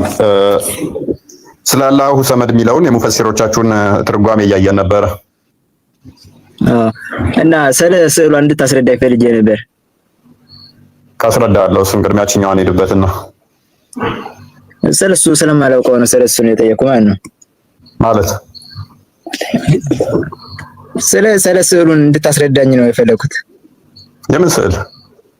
የሆነ ስዕል እንጃ አላህ ይሁን ምን ይሁን አላወኩም፣ ብቻ ግን አስረዳኝ እንደው አለ ማወቅ ስለፈለኩ ነው። አላሁ ሰመድ የምትለዋ አላህ አክቹአሊ እሱ አይደለም። ክርስቲያን ተሳስቷል። የአላህ ምስል ትክክለኛ የሚመስለው እንደዚህ ነው የሚመስለው ነው ወይስ ነው? እንግዲህ ጣዖታውያኖቹ የሚጠቀሙት አላህ ነበረ። አላህ አይደለ ክርስቲያን? ያ ቴንክ ዩ እናመሰግናለን። እሱ ያወቀ ሱናን አናሳይ 5379 ላይ አላህ ሁለት ቀኝ እጆች ነው ያሉት። አላህ ስንት ቀኝ እጆች? ሁለት ቀኝ እጆች ነው ያሉት። አላህ አባት አለው። አላህ ከደጃል የሚለይበት ደጃል አንድ አይን ነው። አላህ ግን አንድ አይን አይደለም። አላህ አባት አለው። አላህ ሁለት ቀኝ እጆች አሉት። ሁለት ቀኝ እጆች እንዳሉት ሥራ 38 75ኛው አያ ላይ በሁለት ቀኝ እጆቹ እንደፈጠራችሁ ይናገራል። እነኛ ሁለት እጆቹ ደግሞ ቀኝ እጆች እንደሆኑ ሱናን አናሳይ 5379 ላይ ወይንም ደግሞ ጀሚዓ ተርሚዚ 3367 ላይ ስለሚናገር ማለት ነው ሁለት ቀኝ እጆች እንዳሉት። እርግጠኛ ታስፈዘዋለ ሐዲሱ አክፋትለት ክርስቲያን በጣም ብዙ ቦታ ነው መጽሐፍቶች ላይ ማለት ሐዲሱም አለ ሁለት ቀኝ እጅ እንዳለው አስቀምጦታል። ቁርአን እንዳለ እርግጠኛ ነህ? ጀሚዓ ተርሚዚ 3300 አንዴ አብዲ አሁን ሐዲሱን እንዳነብልናል። ቆይ እንደ ሳክ አንዴ ክርስቲያን ፈተለሽ ተመቸኝ የምትመቸኝ አብዲ አትረብሸን። ማችል ከሆነ ውጣ ያላ ፈተዛ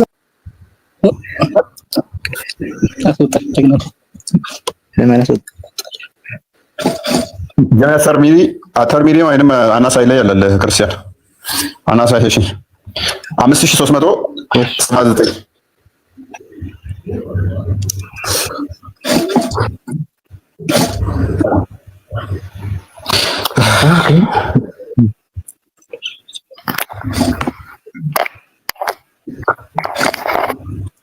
ኦኬ የመጨረሻው ላይ አሳየኝ። የመጨረሻው ላይ ነው የሚገኘው እንትኑ ኦኬ ሙሐመድ one of the narrators said in his hadith and both of his hands are right hands ሁለቱም እጆቹ ናቸው ይላል። ቀኝ እጆች ናቸው ይታያል። ኢብራሂም ባህሩ ኢብራሂም እሺ both of his hands are right hands ሁለቱም እጆቹ ቀኞች ናቸው፣ ቀኝ እጆች ናቸው። ሱራ 35 79 ላይ ሁለት እጆች እንዳሉት በእጆቼ ለፈጠርኩት ይላል። ቁርአኑን ክፈተው። እነኛ እጆች ደግሞ የሚገኙት ይላል አዲሱ በቀኝ እጅ ናቸው። 35 75 ላይ ኖ 35 ነው 38 ነው አይደል ነው ብቻ ቼክ አድርገው። እሺ ተሳስቼም ከሆነ ደግመን እንትን 38 መሰለኝ ግን 38 75 ቼክ ኢት ቱን ደግሞ ስክሪን ላይ ጉርጉር አታርገው በአንድ ቦታ እስከናነብ አንተ የምትነበው አንድ ከኩል እኮ አንባል ጀማል እጆቼና እጆችህን አለይም እንዴ? እጆቼ ከተባለ የኔ ማለት ነው። እጆችህ አይደለም የሚለው። እጆችህ ከሆነ የሌላ ሰው እጅ ነው የሚሆነው።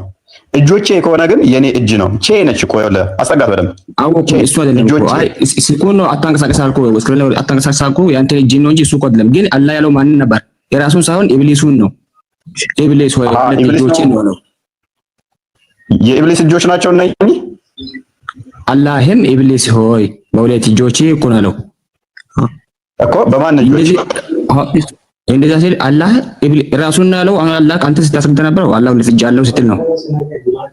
ቆይ ልክ ጀማል አላህም ኢብሊስ ሆይ በሁለት እጆቼ ለፈጠርኩት ከመስገድ ምን ከለከለ? ልብ በል በሁለት እጆቼ ለፈጠርኩት ከመስገድ ምን ከለከለ ብሎ የተናገረው አላህ ነው አይደለ? አላህ ነው አለው። ግን ፈጥሮት ነው አለው ፍጡሩን። እጁ የማን ነው? እሺ አላህ ፈጠርኩ አለ አይደለም? የማን እጆች ናቸው? አላህ ፈጠርኩ አለ እኮ።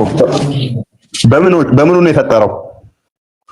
አንተ እያልክ ነበረው እንዳለ እንደ ያው የሚተነበው እኮ ራስኩን አላህ ኢብሊስን ሁለት እጆች ፈጠርኩ እንዲሰግድልህ ነው ካላ እኮ በሁለት እጆቹ ነው የፈጠረው ጀማል። በሁለት እጆቹ ነው የፈጠረው። ያ በሁለት እጆቹ መፍጠር በአንድ እጁ መፍጠር ግን ፈጥሮታል አይደለም? ችግር የለውም። እኛ ዋና ፖይንት ፈጠረው ዋና ፖይንታችን እኮ አይደለም። ዋና ፖይንታችን አንተ አላህ ሁለት እጅ አለው ስትል ሲል እያሳየህ አላህ እጅ አለው የለውም? አንተና ሁለት እጅ አለው እያልክ ሲል እያሳየህ ነበር እንዴ? ይሄ ቁርአኑ ምንድን ነው የሚለው? እጅ የለውም ነው የሚለው? በምን በፈጠርኩት ነው የሚለው? በእግሬ ነው የሚለው በሁለት እጆቼ። ይኸው አላህ ይኸው ሁለት እጅ ያለው እያልከው ነበር። ጀማል ቁርአኑን አንብብ። በሁለት እጆቼ እያለ ለፈጠርኩት እያለ የሚናገረው አላህ ነው አይደለም? የፈጠርኩ አለ እኮ አላህ ነው። ስለፈጠረው ነው አለው። በምኑ ነው የፈጠረው? በእግሩ ነው በሁለት እጆቹ? በእጁም ሆነ በእግሩም ሆነ የፈጠረውን እሱ ነው የሚያውቀው ሚስጥሩን፣ እኛ አይደለም።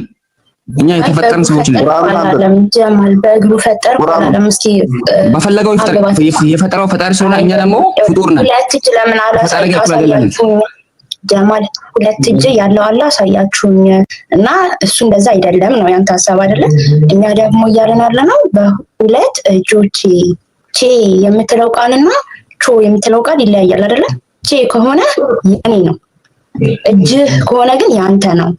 ስለዚህ አሁን አንተ እቺ ክሊክ የተደረገችውን ፓርት ብቻ አንብበለንና ከዛ በኋላ ትነግረናለህ። እሱ ለምን ሙሉ አንብቡና መጀመሪያ እስከ መጨረሻ ተፈለጋችሁ ወዳጄ ምን አገባው በእግሩ ቢፈጥር ብትል እንግዲህ አላህ እስካሁን በእግሩ ይፈጥር ያለው አላለም። በእግሩ ያው ሲኦልን እንደሚጠቀጥቅ ነው የነገረን ያ የምናነበው።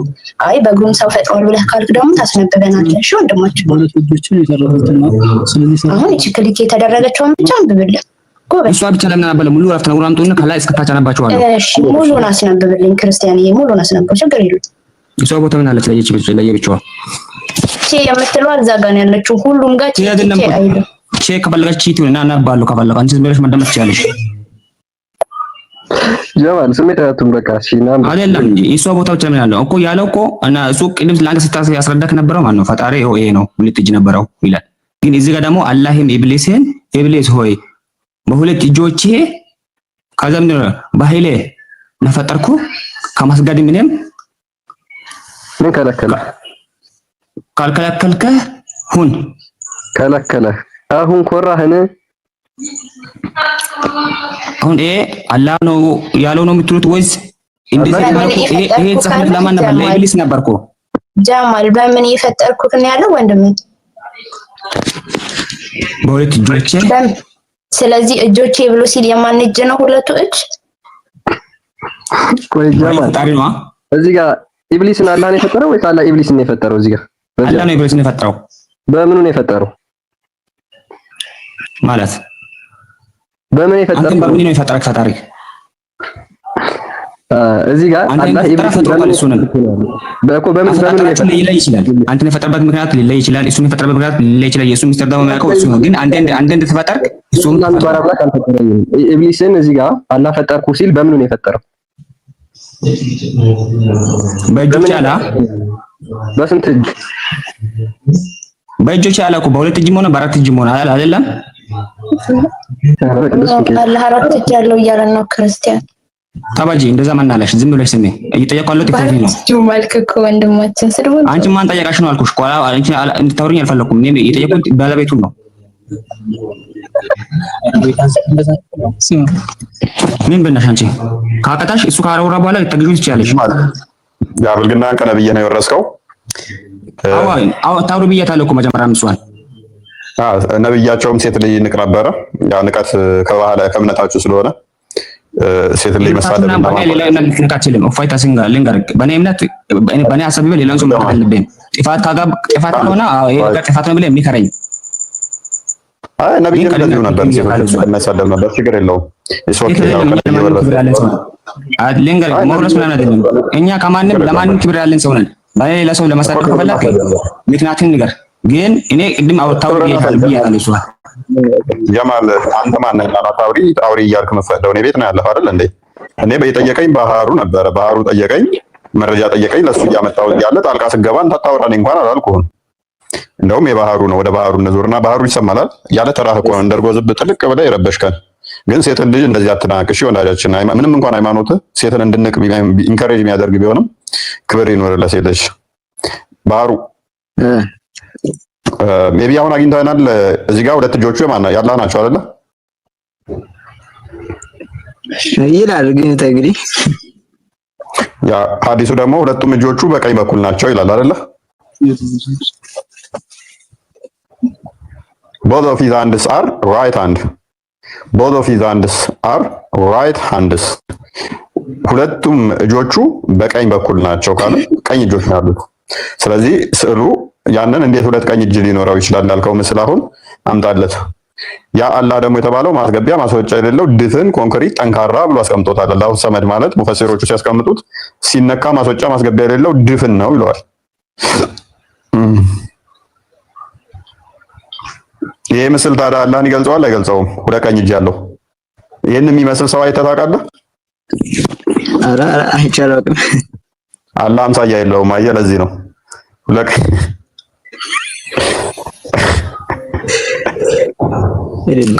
እሺ አንድ ፈጣሪ ከሌለ እንዴት እኛ ልንኖር ቻልን? የለ ነበር። ፈጣሪማ አለ። የእስልምናው ፈጣሪ ትክክል አይደለም እንጂ ፈጣሪ እኔንም አንተንም መሐመድንም የፈጠረው ጣዖታውያን የሚያመልኩት መሐመድ ያስቀጠለው ነው።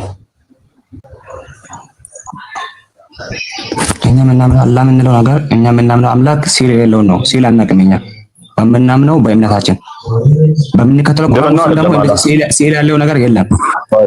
ድፍናው አይደለም። ሁለት ቀኝ እጅ አሉት የሉትም? አንተ በምታሳየው እኮ እኔ ብቻ አይደለም ሁሉም ሰው እያየው ነው። ያንብቦሽ። ስለዚህ ታዲያ እያሳየን እኔ ማየው ሁሉም ሰው ካዩት ለምን ደግሞ መልሰው ትክደኛለህ? ሁለት ቀኝ እጆች አሉት አለን። ድፍንና ጠጣር ነው አለን። እንደ ድንጋይ ነው አለን። ድንጋይ የሆነ which is ልክ እንደ ሐውልት ማለት ነው። ሐውልት ነው ሲነኩት ጠጣር የሆነ ድንጋይ የሚለውን አውጣና አሳየው። ድንጋይ ነው አለን። ሐውልት ነው ይሄንን ድንጋይ የሚያሟላው። እንደተጠረበ ድንጋይ ነው አለን። ሲነኩት ጠጣር ነው አለን። ያው አንብበው። ወደ ውስጡ ቆሻሻ የማያስገባ ጠጣር የሆነ ድንጋይ ነው አለን። Look, as-samad is the smooth stone that does not accept dust, nothing enter it and nothing exit it ነው የሚለው። ስለዚህ ምንድነው እሱ ለስላሳ ድንጋይ ነው ሆኖ ምን ወደ ውስጡ ማያስገባ ወደ ውስጥ እንትን አቧራ ነው አቧራ ደስቶችን ማያስገባ ወደ ውጭም ማያስወጣ ድንጋይ ነው አለን። ያንኛው ጋር ደግሞ ኢብኑ አባስ ጋር ደግሞ ኢብኑ አባስ ደግሞ እንደዚህ ይላል who does not have an interior ውስጡ ቀዳዳ የሌለው ክፍተት የሌለው አለን። ማስወጫም የሌለው ሰው ይሄ ነገር ምንድነው እሱ ኢንቴሪየርም ማስወጫም ማስገቢያም የሌለው ድፍን የሆነ ጠጣር የሆነ ከሆነ የአምላክ ሊሆን አይችልም። ድንጋይ ነው እያለህ እንዴት አምላክ ነው ብለህ ትከተላለህ? እንደዚህ አይነት ነገር ይሄ ምክንያቱስ ሰዎች ምክንያቱስ ይለኛል እንዴ? ምክንያቱን ያስፈልገዋል። እንደዚህ አይነት ጠጣር ነገር ድፍን የሆነ ነገር ለአምላክ ይገባው አይደለም። ማን ፈጠረው? ከየት መጣ? ማ ኢየሱስ ሁለት እጅ ውሃውንም ወደ ውስጥ ማፈሰስ አይችልም። አፈሩንም ማስ ካልቻለበት ከየት መጣ? ማን ፈጠረው? ማንኛው ነው የሰማው ነው እየሰማው ነው። እሺ ነብያችን መሐመድ ማለት ነው። አረው ፈላላት ፈይ ሐውልትን ሲያፈርስ እንጂ ሲያምንበት አላየሁትም። እና ያ አፈረሰ። ነገር ግን አንዱን የኛውን ደግሞ አመነበት። ዘወል እንትን አላለም። የኛው ዋናውን አመነ። 360 ድንጋዮች ነበሩ። ከነኛ ውስጥ ድንጋዮችን በባህላቸው ምን ነበረ? 360 ድንጋዮችን ያመልኩ ነበረ። እነኛን አፈረሰና እነኛን እንትን አለና የኛውን አጸደቀ ማለት ነው። ታየ ብዙ ጊዜ ላይ ከኦድ ነምበሮች ጋር የተያዘ ወደ ካባ ሄዶ ድንጋይ መወርወር፣ ቂጥን በ3 በ5 በ7 ድንጋይ ቂጥ መጥረግ፣ ከድንጋይ ጋር የተያዙ ሪቹዋል ነገሮች በሙሉ ከዚህ ጋር የመጡ ናቸው። ድንጋይ ኃጢአታችሁን ያሰርያል። ጥቁሩ ድንጋይ ተገነት ሲመጣ ነጭ ነበረ። እንደዚህ የድንጋይ አምልኮቶች በሙሉ እንትን ያሉት ድንጋይ ሰላም ላይ ነበረ ሲል ነበር መሐመድ። እያንዳንዱ ንግግሩ ከድንጋዮች ጋር ነበረ።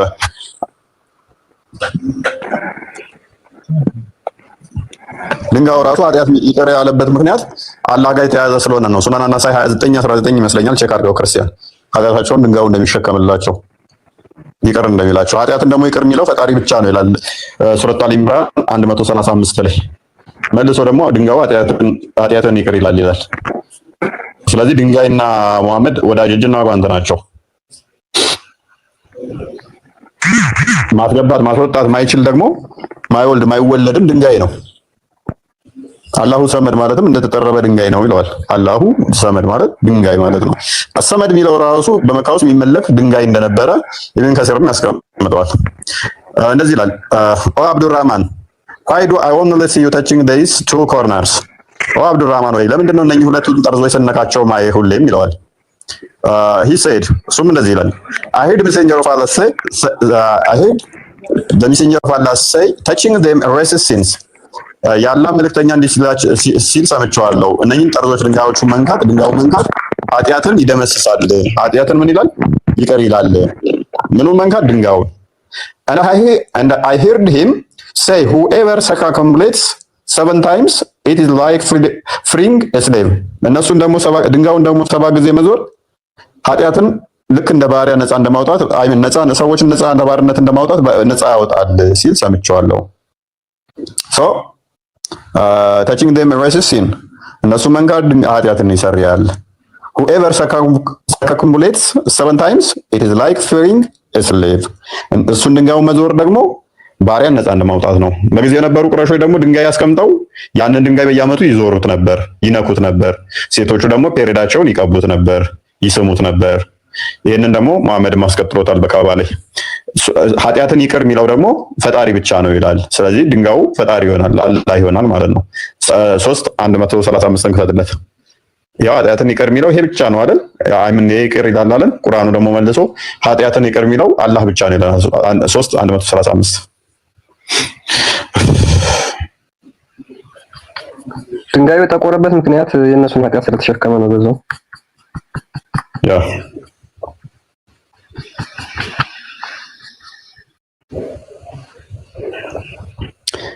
ኦኬ እንደዚህ ይላል። ለነዚያ መጥፎ ስራን በሰሩ ወይንም ነፍሶቻቸው በበደሉ ጊዜ አላህን የሚያስታውሱና ለኃጢአቶቻቸው ለኃጢአቶቻቸው ምህረትን የሚለምኑ ለሆኑት ከአላህ ሌላ ኃጢአቶችን የሚምር አንድም የለም ይላል። ኃጢአትን የሚምረው አላህ ብቻ ነው ይለናል። ድንጋዩ ደግሞ ኃጢአትን የሚሸከምና ኃጢአትን ይቅር የሚል ነው ይላል። which is አላህ ድንጋይ ነው ማለት ነው። ወደ አሳመድ ተመለስ። ሻው እሺ ቀኝ በሙሉ ማለት ነው። ቁርአን ላይ ካገኘሁት እመልሳለሁ። ያው ቁርአን ላይ እኮ ነው ሱረቱል ኢምራን 135 ላይ ሐዲስና ቁርአን ላይ የሚገኙ ናቸው። አይደለም ችግር የለውም። በእኔ በግሌ ከዚህ ልየውና እመልሳለሁ። መልካም ይቻላል። አውራኝ በውስጥ ቴክስት አድርግልኝ። እሺ በርታ። ጥያቄ ካለ ጠይቀኝ። እሺ ጥያቄ ይኖራል? አይ ይበቃኛል ለዛሬ ቻው። እሺ በርታ። እሺ አውራኝ በውስጥ። እሺ ጀማል ቀጥል። አሁን ያንተ ነው ተራው። 135 ነው ከላይ እስከ ታች አንብብልኝ። 135 ምን አነብልሃለሁ? የኔኛው እኮ ቶፒካችን አይደለም። አንብበው። ለዚህ መጥፎ ስራ ምግባሩ በሚለው ይሄ ምንም እንትናችን ቶፒካችን አይደለም። ኃጢአትን የሚመራው አላህ መሆኑን እና እዛ ጋር ደግሞ ድንጋዩ ኃጢአትን እንደሚመር ነው ያሳየው። ይሄ ምንም ቶፒካችን አይደለም። ከፈለከው ግን አንብበው።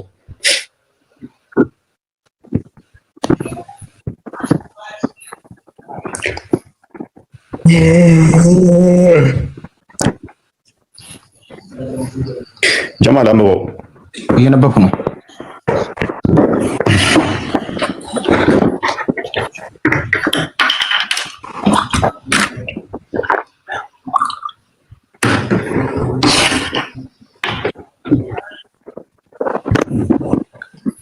ካልሞኛል ጫፍ ላይ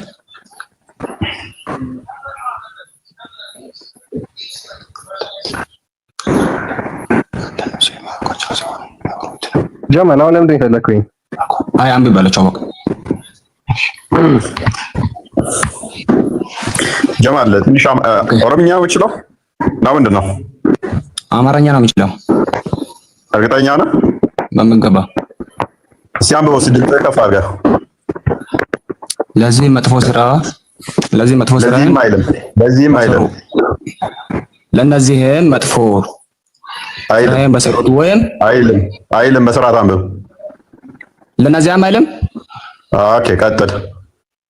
እና ታዲያ ምንድን ነው? አንድ እስከማነብ ጠገኛ አንድ ጊዜ 3 ቀን ታወራለኛለህ። ለእነዚያ መጥፎ ስራን በሰሩ ወይም ለነፍሶቻቸው በበደሉ ጊዜ አላህን የሚያስታውሱና ለኃጢአተኞቻቸው ምህረትን የሚለምኑ ለሆኑት ከአላህም ሌላ ኃጢአተኞችን የሚማር እንዲህም ያለ መሳታት በሰሩት ላይ የነሱ የሚያውቁ ሊሆኑ የሚችሉትን የሚያወሩት የሚያዘውቱት አታንቀሳቅሰው መስከረም ላይ የሚያዘውትሩትን ለሆኑት ተደገሰላቸው ይላል። አስማ ምን ለአንተ ጨነቀኝ እኮ ለዚህ ነው እኮ ጀማል አማርኛ ብዙም አችልም መስሎኝ ነው። የመጀመሪያ ብዙ የተቀጠቀጠ እንደሆነ የሚያነበው የመጀመሪያ ቋንቋ ካልሆነ ልተባበርህ ነበር እኔ አንተ ግን እንደንትን ቆጠርከው እና ሊመችህ። ለማንኛውም ሰዓታት ስትል ግን የሆነ ተዚህ ያለኝ ምንድነው ሱራ 3 የወረደበት ምክንያት ኢትዮጵያኖች ሰዓታት እንደሚቆሙ ከሱ ጋር በተያያዘ ነው እና አንብበው ለወደፊቱ ይጠቅማል። ሱራ 3:199 የኢትዮጵያ ሌሊት እኛ በቤተክርስቲያናችን ሰዓታት ይቆማል እና እሱም ምክንያት በማድረግ ነው የወረደው። ታማኞች እውነተኞች ሌሊት ፈጣሪን የምናመሰግን እንደሆነ በዛ የወረደበት ምክንያት ነው እና እሱን ምስክርነት ያስቀምጠዋል ቁርአኑ። ተፍሲሮቹን ያቸው ሰዓታት ተብሎ ይባላል እና ሰዓታት ስትል እሱ ትዝ ብሎኝ በቃ ፈታኩኝ ማለት ነው እና አብዛኞቹ ግን ስህተት ነበር ያነበብካቸው እና ቃላቶች ዋና ፖይንታችን አይደለም። አክቹአሊ ተሳሳትክም በትክክል ማነበብከው ምንም የሚጠቅመን ነገር የለም እየተወያየንበት ያለ ቶፒክ ስላልሆነ። እሺ ኦኬ። ከፈይሰል ጋር ትንሽ ባወራ ምን ይመስላል ጀማል? ይቻላል። መልካም እሺ፣ ወደ ቶፒኩ እንመለስና ፈይሰል እንኳን ደህና መጣ።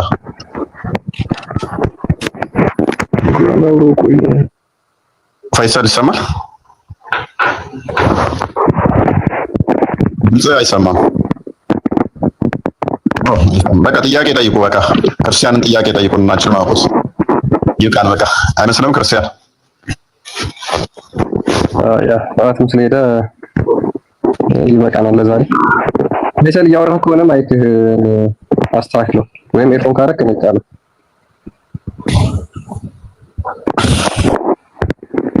ጀማል ጥያቄ አለ? ጥያቄ እንኳን አለ። ክርስትና ላይ ጥያቄ የለም። ሰውን ለመረዳትና ያው የሚያውቀውን አክል ለማወቅ ማለቀውን ደግሞ ለመጨመር ነው እንጂ ክርስትና ላይ ጥያቄ የለም። የለኝም ነው። እና ለምን ክርስቲያን አትሆንም? እሱ አንተ ስትለኝ ሳይሆን ሲገባኝ በፍላጎቴ የሚሽለኝ ሰዓት ያኔ ሆናለሁ። ያ በደንብ አንብብ፣ በርታ። ጥያቄዎች ሲኖሩና እስልምና ስህተት ነው ብለን እኛ እናምናለን እና ክርስትና ላይ ጥያቄ ካለ ደግሞ ጠይቀን። ክርስቲያን አልሆንበት የምትልበት ምክንያት ካለ ክርስቲያን አልሆንበት የምትለው ስለ ክርስቲያን ስለማላውቀው ነው ማለት ነው። መልካም፣ ለዛ ነው አንብበህ ያልኩህ ከወቀ በደንብ ያልኩህ። ሙስሊም የሆንክበት ምክንያትን ካወቅ ከዛ ክርስቲያኖች የሚያመልኩትን ደግሞ አላመልክም፣ ሙስሊሞች የሚያመልኩትን ነው ማመልከው የምትለው ምክንያት ካለ እሷን ምክንያቷን እንትን ካልክ እና እንደዛ ነው። በርታ እሺ። ለማንኛውም ወይንም ፎሎ አድርገኝና ጥያቄ ሲኖሩ ብቅ በል። ጥያቄዎች እያስክ ዛሬ ከሌለ ግን በውስጥም ጻፍ። መልካም እሺ። ኦዲየንስ አታወሩም? ማሬ ሰሚራ ማለት አዴ ማሬ የሚል ዘፈን አለ አይደለ? ፎይ እንዴት ነው?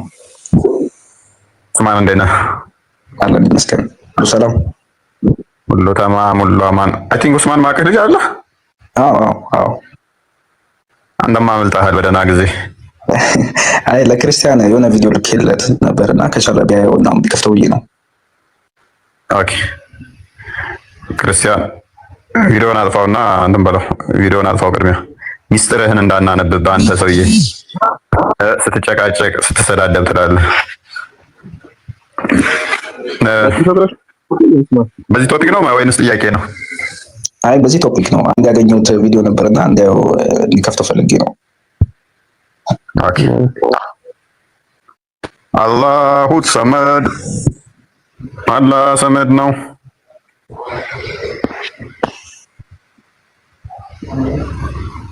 ያ ነገር ባይዘው ይስተተናለሰ እዚህ ውስጥ እንዳትገቡ። አላህ እጅ የለውም እግር የለውም አትበል አላህ ያዘ ወጀል ቁርአኑ እያለ እዚህ ውስጥ ገብተህ የምትዋሽ ከሆነ በማታውቀው ነገር እየገባ ነው ያለው። ቁርአኑ ያለውን ተቀበል። ሰሚዕና ወአጣዕና ዲን ማለት ይሄ ነው ወይስ የአላህን እጅና እግር ሄደህ አረጋግጠህ ፕራክቲካሊ እጅህን አሳየህ እግርህን አሳየህ ማለት ነው የፈለገው? ይሄ እኛ ማንነት አይደለም። ነብዩ የነገሩን ተቀበል፣ ቁርአን የነገረን ተቀበል፣ እሰየው አለቀ። ከዚህ አልፈ ሌላ ውስጥ የገባ እንደሆነ የአንተ እውቀት የማይዘልቅበት ቦታ ነው።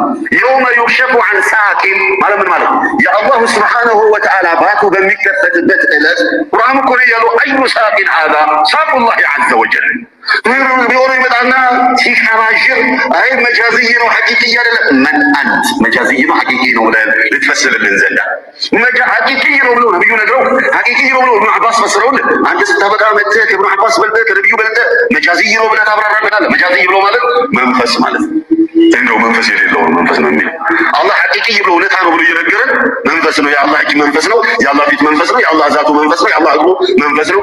ያ ሐቢቢ ነቢያችን ሰለዋቱ ረቢ ወሰላሙ አልነገሩህ ጀሀነም ሀል ሚን መዚድ ትላለች አሉ። እስማ ጀይደን ይሻለናልና እንደዚህ ውስጥ ገብቶ የሚዋዥቁ ሰዎች ስላሉ ብሽታ እንዳይፈጥሩባቸው ተሳስቶ የሚያሳስት አይጠፋምና አላሁ ጀለ ወዐዝን ሀል ሚን መዚድ ትላለች ጀሀነም የሚጨመር የለም አልሞላሁም ትላለች አሉ። ጀነትም ሀል ሚን መዚድ ትላለች አሉ ነቢዩ ሰለላሁ ዐለይሂ ወሰለም። ለጀነት አላሁ ረቡል ዒዘቲ ወልጀላል ሰየኽሉቁ ለሃ ኸልቀን ጀዲደን አዲስ ፍጡር ይፈጥርና ያስገባባታል። በቃ ትሞላለች፣ ሞላው ትላለች። ጀሀነምስ ጭመራ ገና ልጅ አልሞላሁም ብላ ስትል አሉ። ሹፍ ኢስላማችን ምን አይነት ፍጡር እንደሆነ አዲስ ፍጡር ፈጥሮ ይሞላባታል አላሉ ነቢዩ ሰለላሁ ዐለይሂ ወሰለም። ታዲያ ምን አሉ? ሰየድዑ ቀደመሁ ሸሪፍ አላ ወሰጢ ጀሀነም ክብር እግሩን አላህ ጀሀነም አናት መሀሏ ላይ ያረግባታል፣ ይረግጣታል አሉ ነቢዩ ሰለላሁ ዐለይሂ ወሰለም። ثم ተቁሉ ቀጢን ቀጢን ቀጢን በቃኝ በቃኝ በቃኝ ትላለች። ዋضح እሺ። ስለዚህ እንትባለን مش تعرف المسألة. يوم يكشف عن ساق باتيك ستكفت ويدعون إلى السجود فلا يستطيعون. نو سجود السجود تلفوا تبلو سيطروا أجلهم هذا لم خاشعة أبصارهم ترهقهم ذلة خاشعة أبصارهم عيناتشو بمفرات يتمولاتشو هنا ترهقهم ذلة وردتهم يتلابساتشو هنا وقد كانوا وقد كانوا يدعون إلى السجود وهم سالمون يا دنيا ላይ በነበሩበት ጊዜ ኑ ስገዱ ሲባሉ ጤናማ ሆነው እምቢ ይሉ ነበር፣ አንሰግድም ብለው ይሉ ነበር። ነብዩ ሰለላሁ ዐለይሂ ወሰለም እቺኑ አያ ፈሰሩልን። የቂያማ ለታ ኑ ስጁድ ተደፉ ይባላሉ። አላሁ ጀለ ወዐላ ባቱን ከፍቶ ስጁድ ተደፉ ይባላሉ።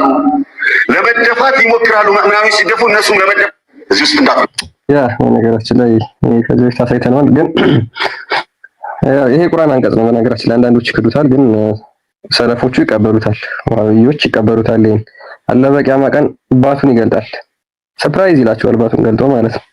ከዛ እሱም ብሎ ይመልስላቸዋል አዑዙ ቢላሂ ሚነ ሸይጣን ረጂም ራሱን አላህ አንተን ከሰይጣን እንጠበቃለን ይሉታል። አላህን ራሱን ማለት ነው። ከዛ በሚያውቁት ቅርጽ ይመጣና እንደገና ባቱን ይገልጥላቸዋል። በባቱ ይለዩታል። ባቱን ሲገልጥ ይሄ ባቱ ደግሞ ጀሃነምን የሚጠቀጥቅበት እግሩ ነው። አገልግሎቱ ለጀሃነም መጠቅጠቂያ ነው። ሞላች ጀሃነም በአላህ እግር ሳይዝ ልክ ነች። ይሄ ነው ባይዙ እና እንደዚህ አይነት አስተምሮ ግን አለ ከመሐመድ በፊት ያስተማረ